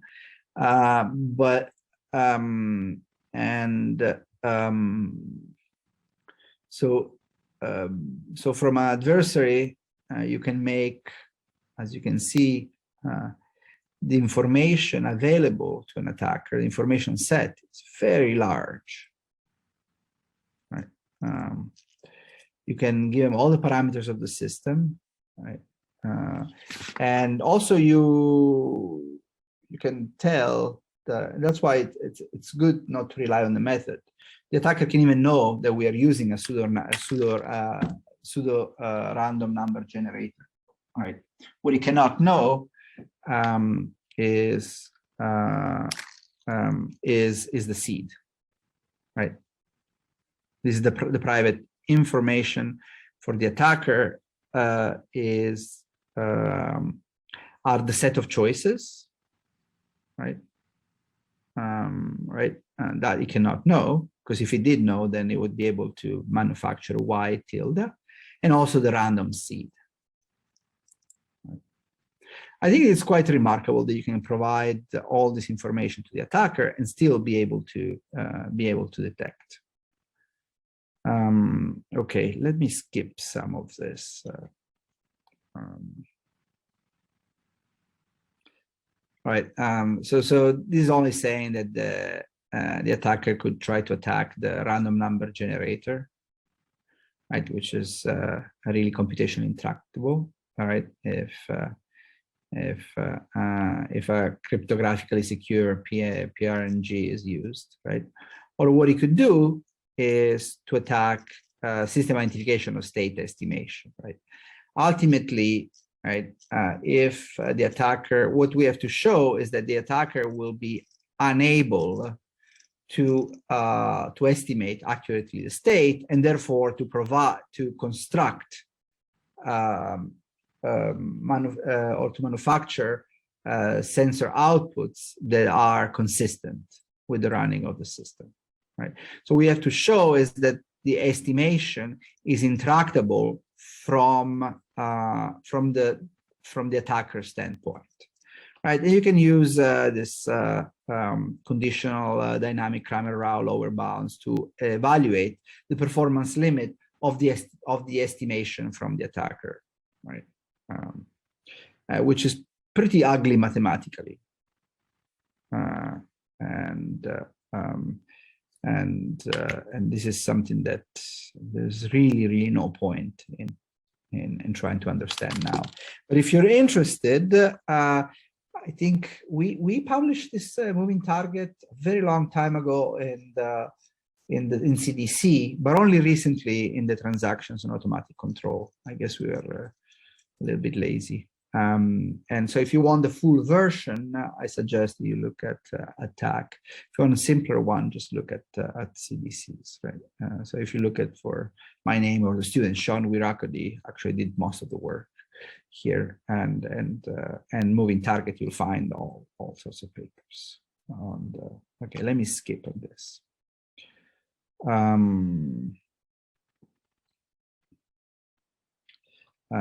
So okay. So we adapted also this this scheme. Can you still see the slides?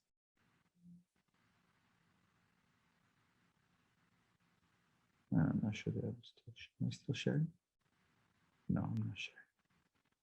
Okay, so I see. When I exit the presentation mode, it automatically stops sharing. I see. So when we did this, we modified this moving target, not just to do detection, but also to do identification, right?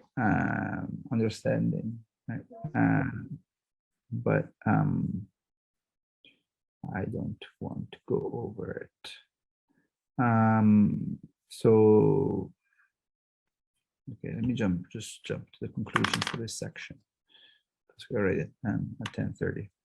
And I promised to do that distributed control example. So so just to summarize, so we have active detection, and also we did that identification using this moving target approach, right? And we propose it with this auxiliary subsystem for detection. In theory, you don't need, if you're able to change the parameters of the system, then you don't need to add this subsystem. But you might, it might not be possible, right? In power system, nobody will let you touch the system, right? For instance, or I would actually argue that, right, nobody will let you mess around with parameters of the system, any system operator. That's why, right? And even if they did, you might encounter some issues, right? So you can through our methods, right? You can formulate the attack model, and you can actually calculate bounds related to the attack effectiveness You can characterize through bounds the inability of the attacker to actually estimate accurately the augmented state, and therefore the ability to manufacture fake measurements, and therefore the ability of the sensor to detect an attack. Okay. So, and then this I did not discuss, but I will leave you with the slides. And if you're interested in learning more about identifying sensor attacks and all sorts of different extensions. So compared to the physical watermarking, I think this this method has not been explored, because I think one of the reasons is that it recently made journals, and so I think that there's and actually this I think is a more clever methods, definitely more powerful, because it can defend against a broader class of attacks, and actually I like the idea very much. So if you're thinking about extending and you want to do that, let me know.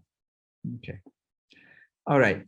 So that's what I want to say about watermarking. And if you don't have questions in the last maybe 30 minutes. I have one question. Oh, sure.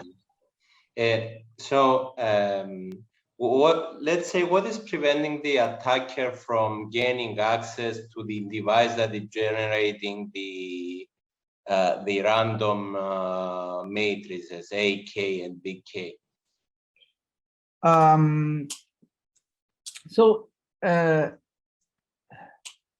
So this, I mean, you have an auxiliary system, right? So I think, let me go back to the, right, you would have to break into it to a certain extent, right? And that would not be very easy, because you would have to do it either physically, right? Right, you can make that system also self-standing, right? It's not that it needs to coordinate or it needs to communicate, right? You can just place it there, right? It doesn't need an internet connection. I mean, it does, but only to send, or actually not even, right? You could communicate locally with the other sensors and the whole sensor and the whole input, right? But you know, you could conceive physical attacks, right? That could affect it. I mean, in theory, a powerful enough attacker can do anything. Yes. I mean, I think this was I'm not an expert in security, but I think in Stuxnet, again, the attack wasn't over the internet. They managed to gain access in the local computer that was controlling the refugees. Yeah. They basically accessed this Siemens computer, and my suspicion is that Siemens was complicit, actually, in doing so, right? Which was in the SCADA master, right? It was not a remote unit. And once you have access to the SCADA master, you receive all the outputs, and you can manufacture things, right? Right. In this case, I envision this auxiliary system being more of a remote device,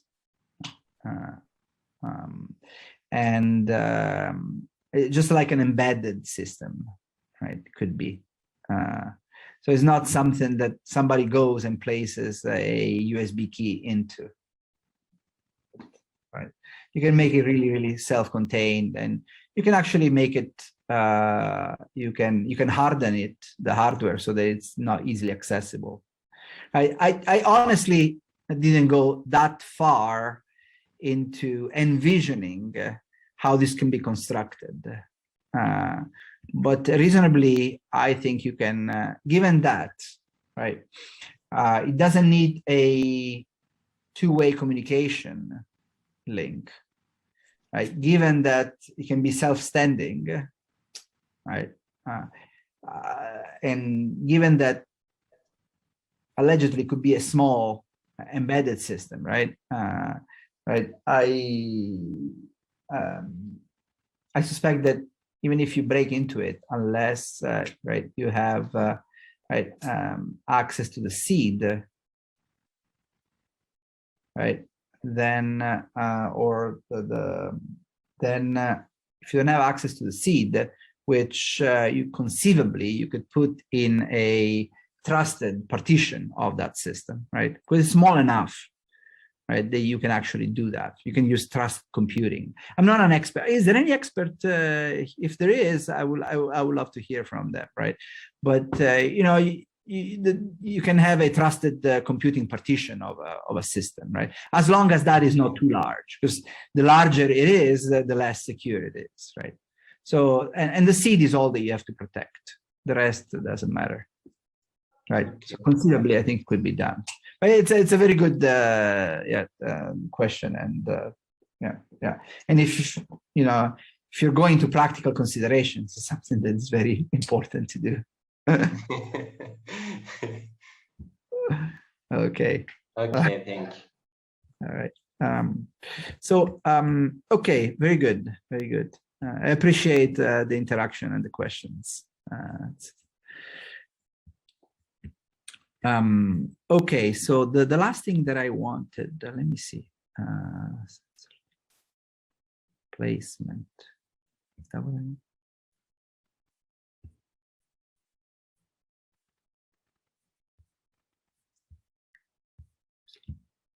Okay,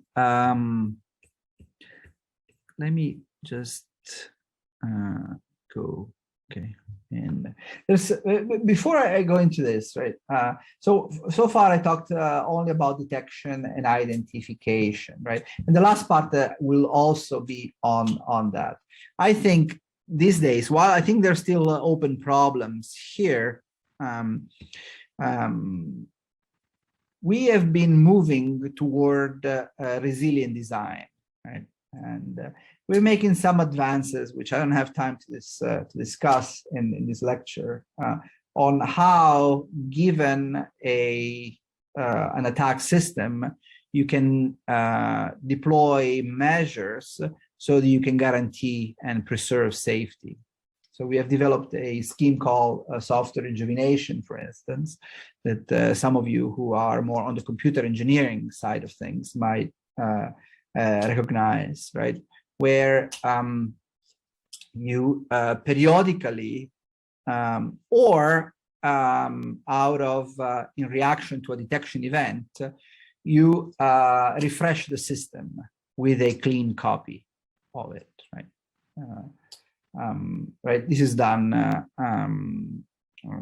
routinely in computer systems, right?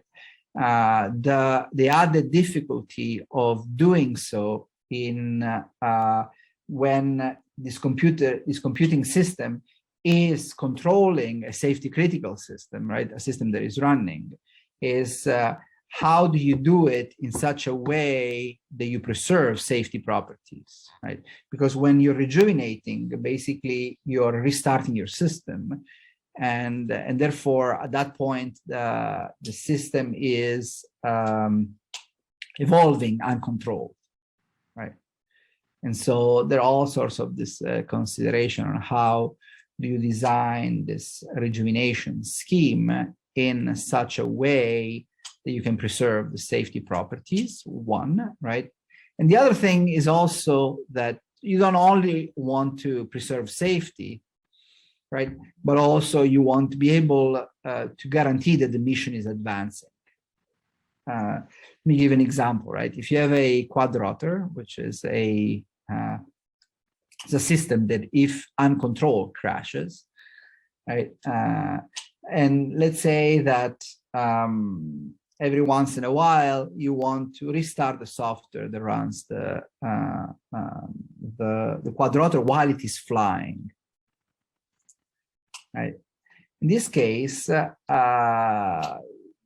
so you have to do some analysis, right, that tells you when and you can rejuvenate, and how long you can afford to stay in this state, and how often you can do this, so as to preserve safety property. You don't want the thing to crash, for instance, but at the same time, right, if you only can afford to preserve safety, the quadrotor will always stay in the same place, right?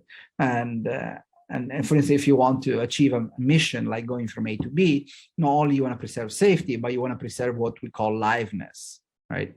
Liveness is property that says eventually the state will be in this set, right, or will reach B. So I think this is the most recent stuff that we have been doing, and that I will have time to discuss. Let me just go instead and discuss another problem which I like, because it's pretty cute, and for this we use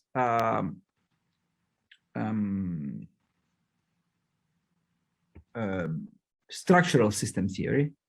Some of you might be familiar with, to be able to provide detection. Okay, so the motivation here is a security of distributed control system, right? Assume that you have a number of agents, n, right, that are performing certain tasks. You can think of it as a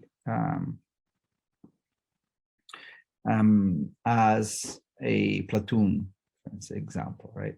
And each agent is physically independent from the other, and the arrows mean communication links, what each agent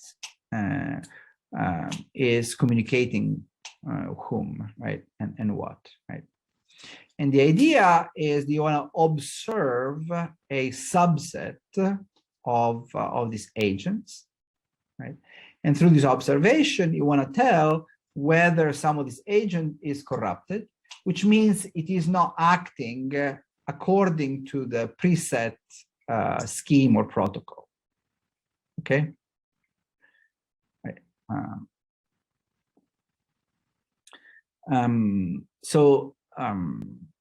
Let's define the attack model, right? It knows the location of the observers, right? It knows which agents are being observed.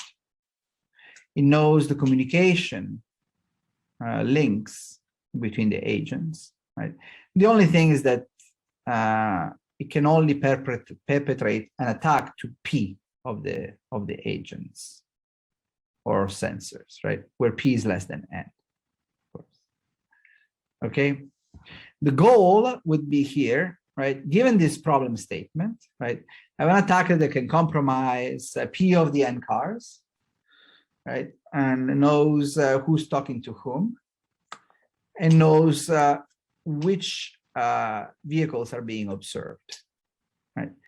Now, if I have freedom to design the communication topology, who's talking to whom, and which agents to observe, can I do that in such a way that I can always guarantee detection? This clear? All right. So assumption is that each state variable has a self loop, right? Is deciding its next move based on its current state, right? And also based on the state of the other agents that it's connected with. Okay, where right, the self loop is AII different from 0, right? And the matrix is nothing but the topology of the system, which includes the self loop. Okay. So this is done in the scalar case for simplicity, but it can be actually generalized, right? So we assume that the observer measure a single state variable, and the full observation is that, where this symmetric is peculiar because has exactly one element on each row. Okay, you're observing m of the n state of the n agents. Okay, so in order to do this, right, we're going to leverage.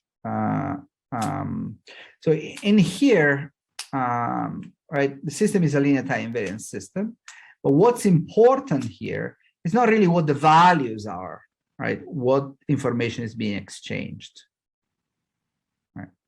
But what matters is really whether two agents are communicating or not, right? So we don't care about the specific A, we care about the structure of A, meaning which elements of A are 0 and which ones are non-zero.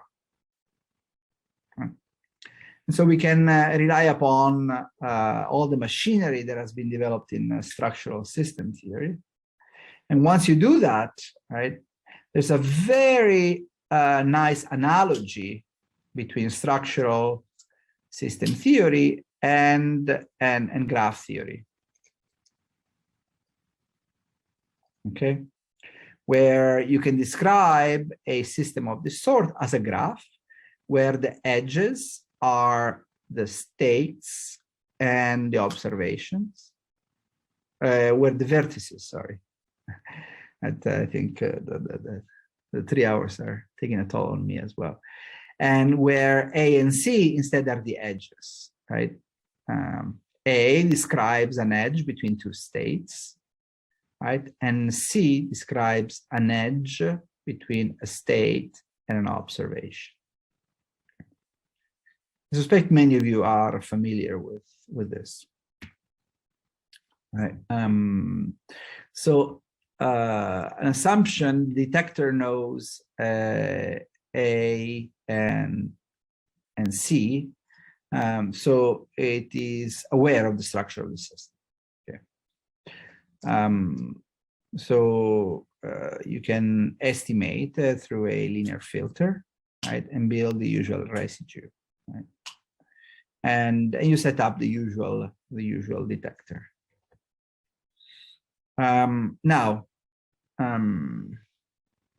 you assume that up to P nodes can be compromised, right? And you can write the equation for the compromised system. Basically, where the system is compromised by, right, this UA and BA, right? Basically, the policy is being altered. The control policy is being altered by some of the agents. They're misbehaving, in other words, right? And also the sensor readings could be changed, right? And so if you include if you model the graph with attacks, now you have this extra vertices, right, which are go into the attacked nodes, and also the edges will need this extra edges which define these attacks. Okay, so you can again use the same way of analyzing, right? You build a linear filter residue, and then you take the difference, right, between the compromised and uncompromised system. And you will say that an attack is perfect if delta Z, again, the difference in residues, is equal to 0. For, of course, for an attack that is non-zero, right? It will be 0 if there's no attack. Okay. right? Remember, if this delta zk is 0, there will be no difference between the system under attack and without the attack, right? They will, to the detector, they will look the same. So, and we'll say that a system is perfectly attackable if there exists a set of compromised nodes which ensure the existence of a perfect attack. Okay, this is a good definition. So first of all, you can characterize algebraically, right, the notion of perfect attackability, right? If the system is left invertible, then the system is not perfectly attackable, and actually there's an equivalence, right? So we found an algebraic property that will guarantee detection, or that the system will be detectable. Now it will guarantee detection, right? Okay, so we want the system to be left invertible with respect to any set of compromised nodes, at most P, either, right, sum of states and sensors. Right, you know, these algebraic conditions are old. So in addition to the algebraic condition of left invertibility, there's a graphical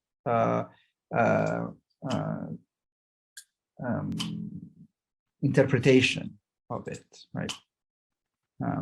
In structural system theory lingo, means that given P attacks, there exists a P linking between U and Y, which means that there is from the set of attack nodes to the set of observed nodes, right? There are P, at least P vertex disjoint paths. And this is an if and only if question. So what we have to do, right, given a possible number of P systems that are being corrupted, is design our sensing topology and our communication topology in order to guarantee this P linking between U and Y, right? U is a set of attack nodes and Y is a set of observed nodes. Okay. This is where it sits in the attack world. Right.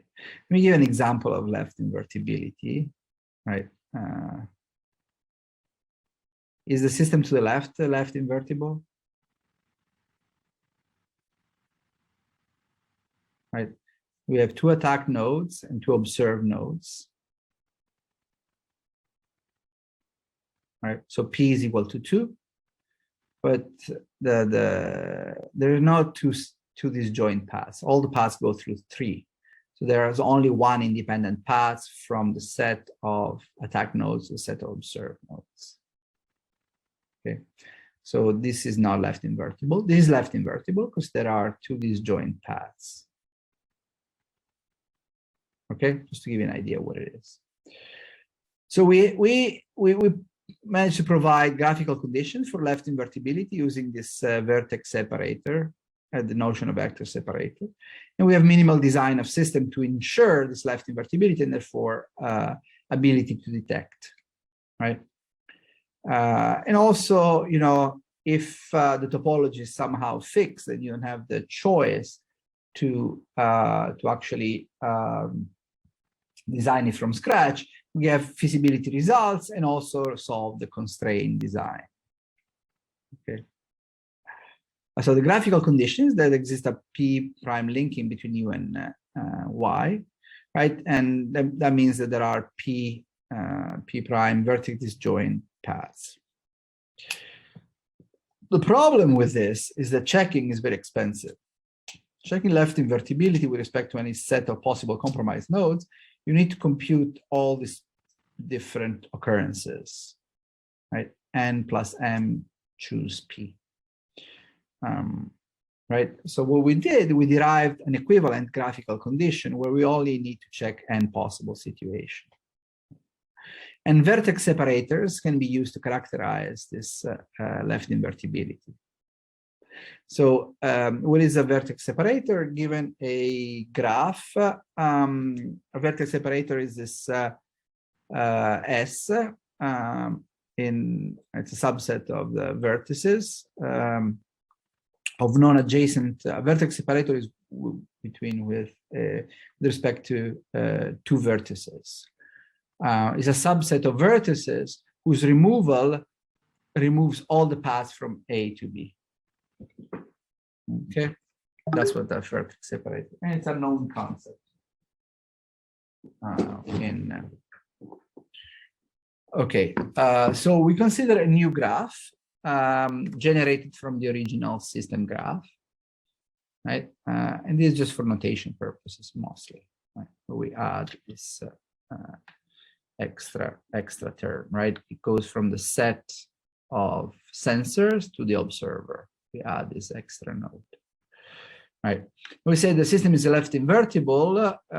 So here we will relate the notion of left invertibility with the one of vertex separator with respect to P attacks, if and only if the new graph for any state vertex, the size of any vertex separator from itself to the detector is not less than P. And right, for agents 4, 5, 6, and 8, the vertex separator can be of size 1, right?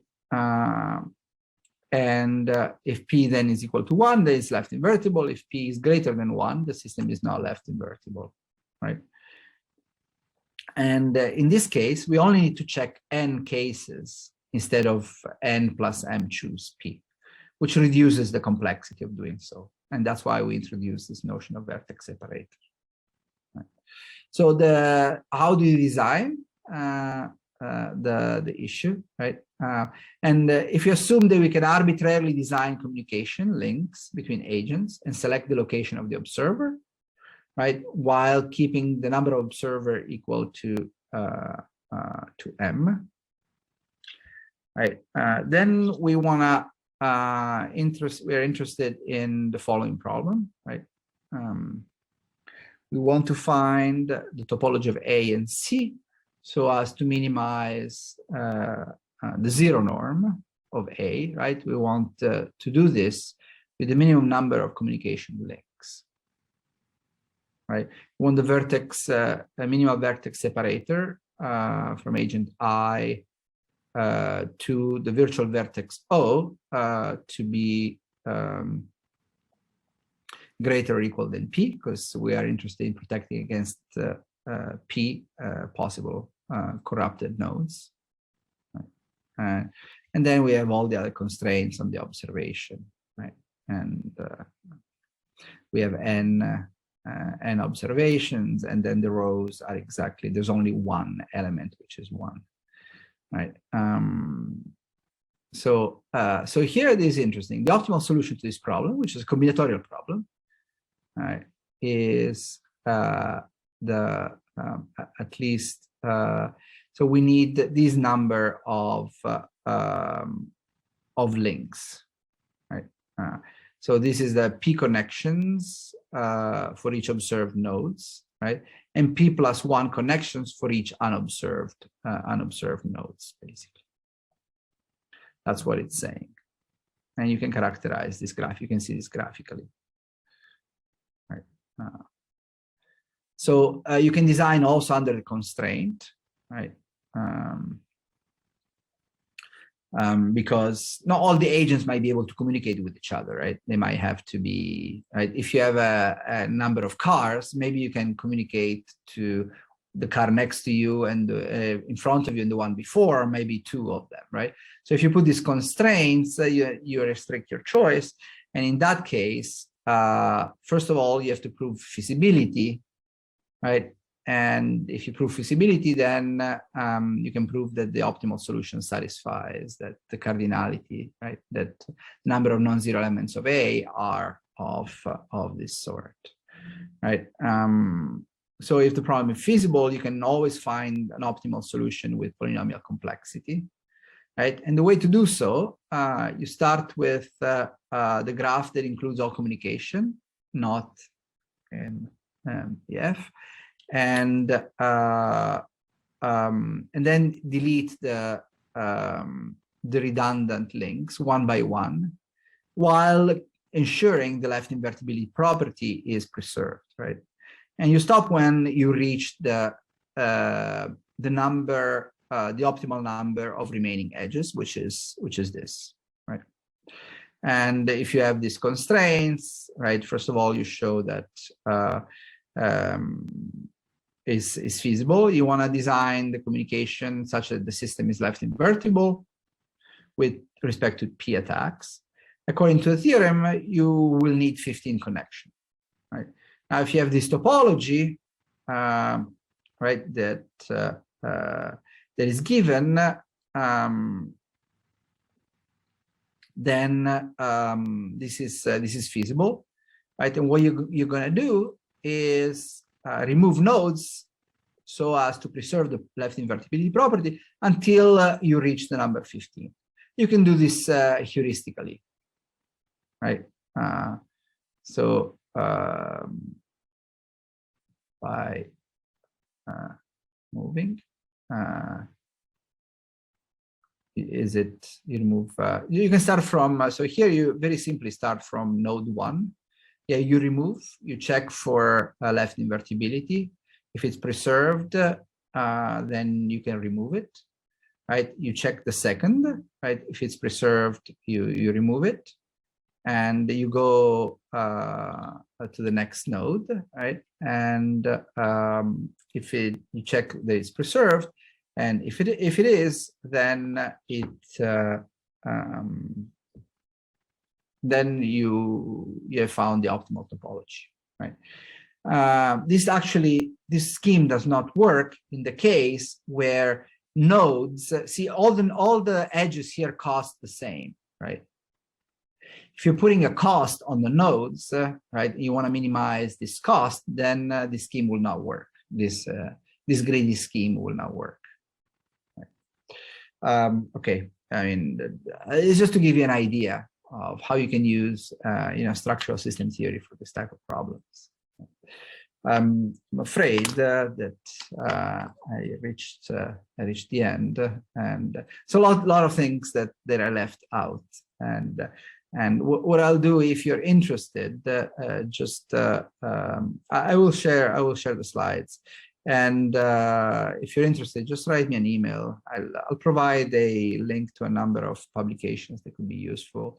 And if I have the time, or I already done it, maybe I can cluster them by type of problems, right? If you want to investigate them more. Right? If you have some questions or some thoughts, I'll be happy to take them. Otherwise, maybe I will, I will thank you all for enduring this. Right? It's a very condensed. It's over only a couple of days, and it's over Zoom. So again, I thank you for enduring this, and I'm happy to take questions. There is one. Yeah. Yes. Subham. Bit regarding platoon. Is there any way to estimate the total number of platoon member vehicles in a platoon so the maximum performance can be achieved? Okay, can you articulate on your question? I don't understand. If you're there. Shubham. I don't know how you pronounce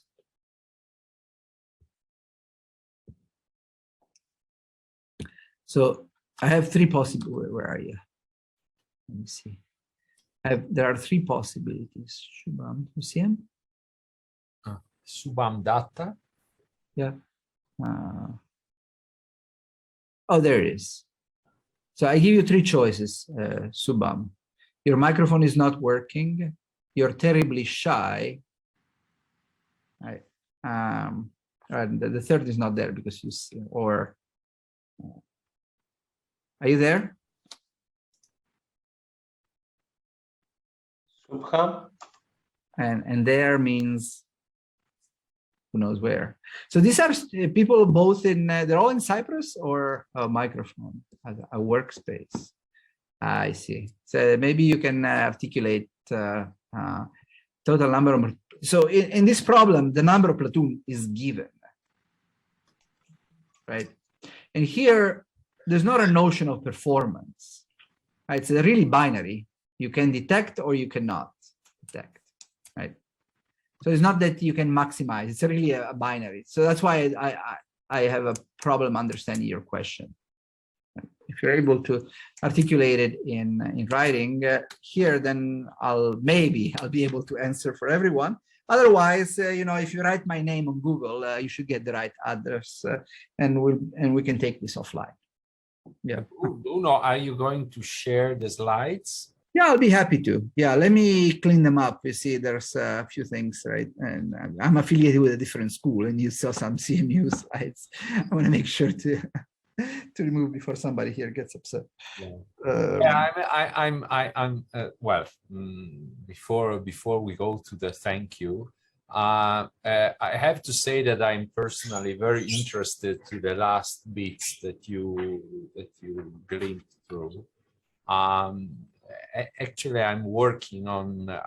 I will share some recent submission that we did where we were especially thinking about, I mean, using the structural properties that you say, and some geometric arguments, we were dealing with something that is very much related, even if it's a bit different. So we were considering the case where you have redundancies in the sensors, and how that can be exploited in a way for optimality. Okay, so kind of considering kind of a dual problem from what you have when you consider, you know, when you have more actuators than needed, and then you kind of try to find the optimal way of using them. So, and in our space, you do it all the time, but there are other sectors where this is done.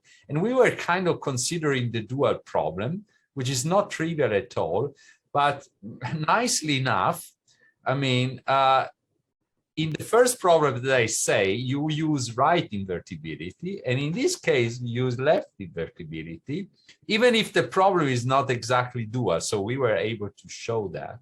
But in practical terms, more and more, as you know, you have many more sensors than needed. And maybe there is a way in this kind of network, well, not networked in the sense of networks, but in the sense of topology and graph. Maybe there is a way to kind of find a framework to optimize how you use those sensors, not just a location, but how you use it online. And for example, to gain some resilience, okay? And it's an interesting topic, and it's nice to hear that you are working on that, because it seems that there are not many people actually working in that area, but it's exciting. So maybe I will send you our drafts and getting some comments from you. That was just, so I made a question as well. So that, yeah, that would be great. That would be really interesting. Knowing that I was listening. No, that, yeah, thank you for that. And that would be great. At some point, I mean, of course, this is it's something that is natural, it makes sense, right? If you have redundancy, then you can exploit it, right?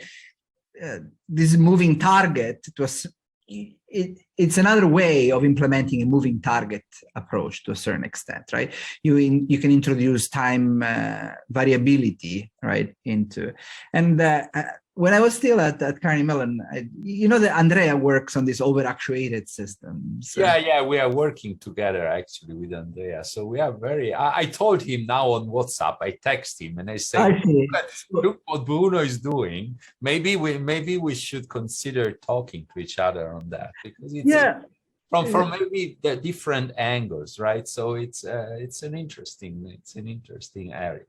Very exciting. So thanks for bringing that up. That was particular. My pleasure. Maybe we should do it here. You know, Andrea is a alumnus of the department, of this department. Yeah, of course. We know. Through Isidori. We should get together, but in physical presence, however. Yeah, in physical presence, I think that would be best. And speak Italian. Come on, I mean, so the others should learn Italian, as I always say to my Cypriot friends. Okay, so they have to learn Italian because there is no way I can learn Greek. So kind of tough. Okay, so anyway, yeah, I see that there are some questions, but since I have to leave to another meeting, I really wanted to thank you so much, Bruno, for giving these exciting 2 days lectures, especially considering, now I'm serious, especially considering how busy you are.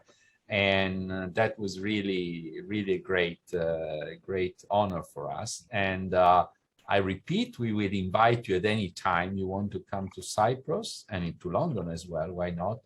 And thank you so much. And I'm pretty sure that some of the students that attended your lecture will maybe contact you and asking for more information, point to papers, and maybe collaborate. Thanks. I count on it. So please don't be shy. Please write if you have any interest. Right, I'll be happy to take time offline and to talk to each and every one of you. Right, that's our livelihood, and I'll be very happy to do so. And yeah, thank you all for attending again. And I hope to be in touch with several of you. And yeah, I will come and visit both places in different seasons, Tom. Thank you very much. All right. Take care. And of course, stay in touch with Stelios about the logistics. Yes. Of okay. Okay. I will send an email. All right. Bye, Bruno. Ciao. Thank you. Oh. Bye. Bye, everyone. Thanks for attending. Bye. Thanks, Thomas. Bye.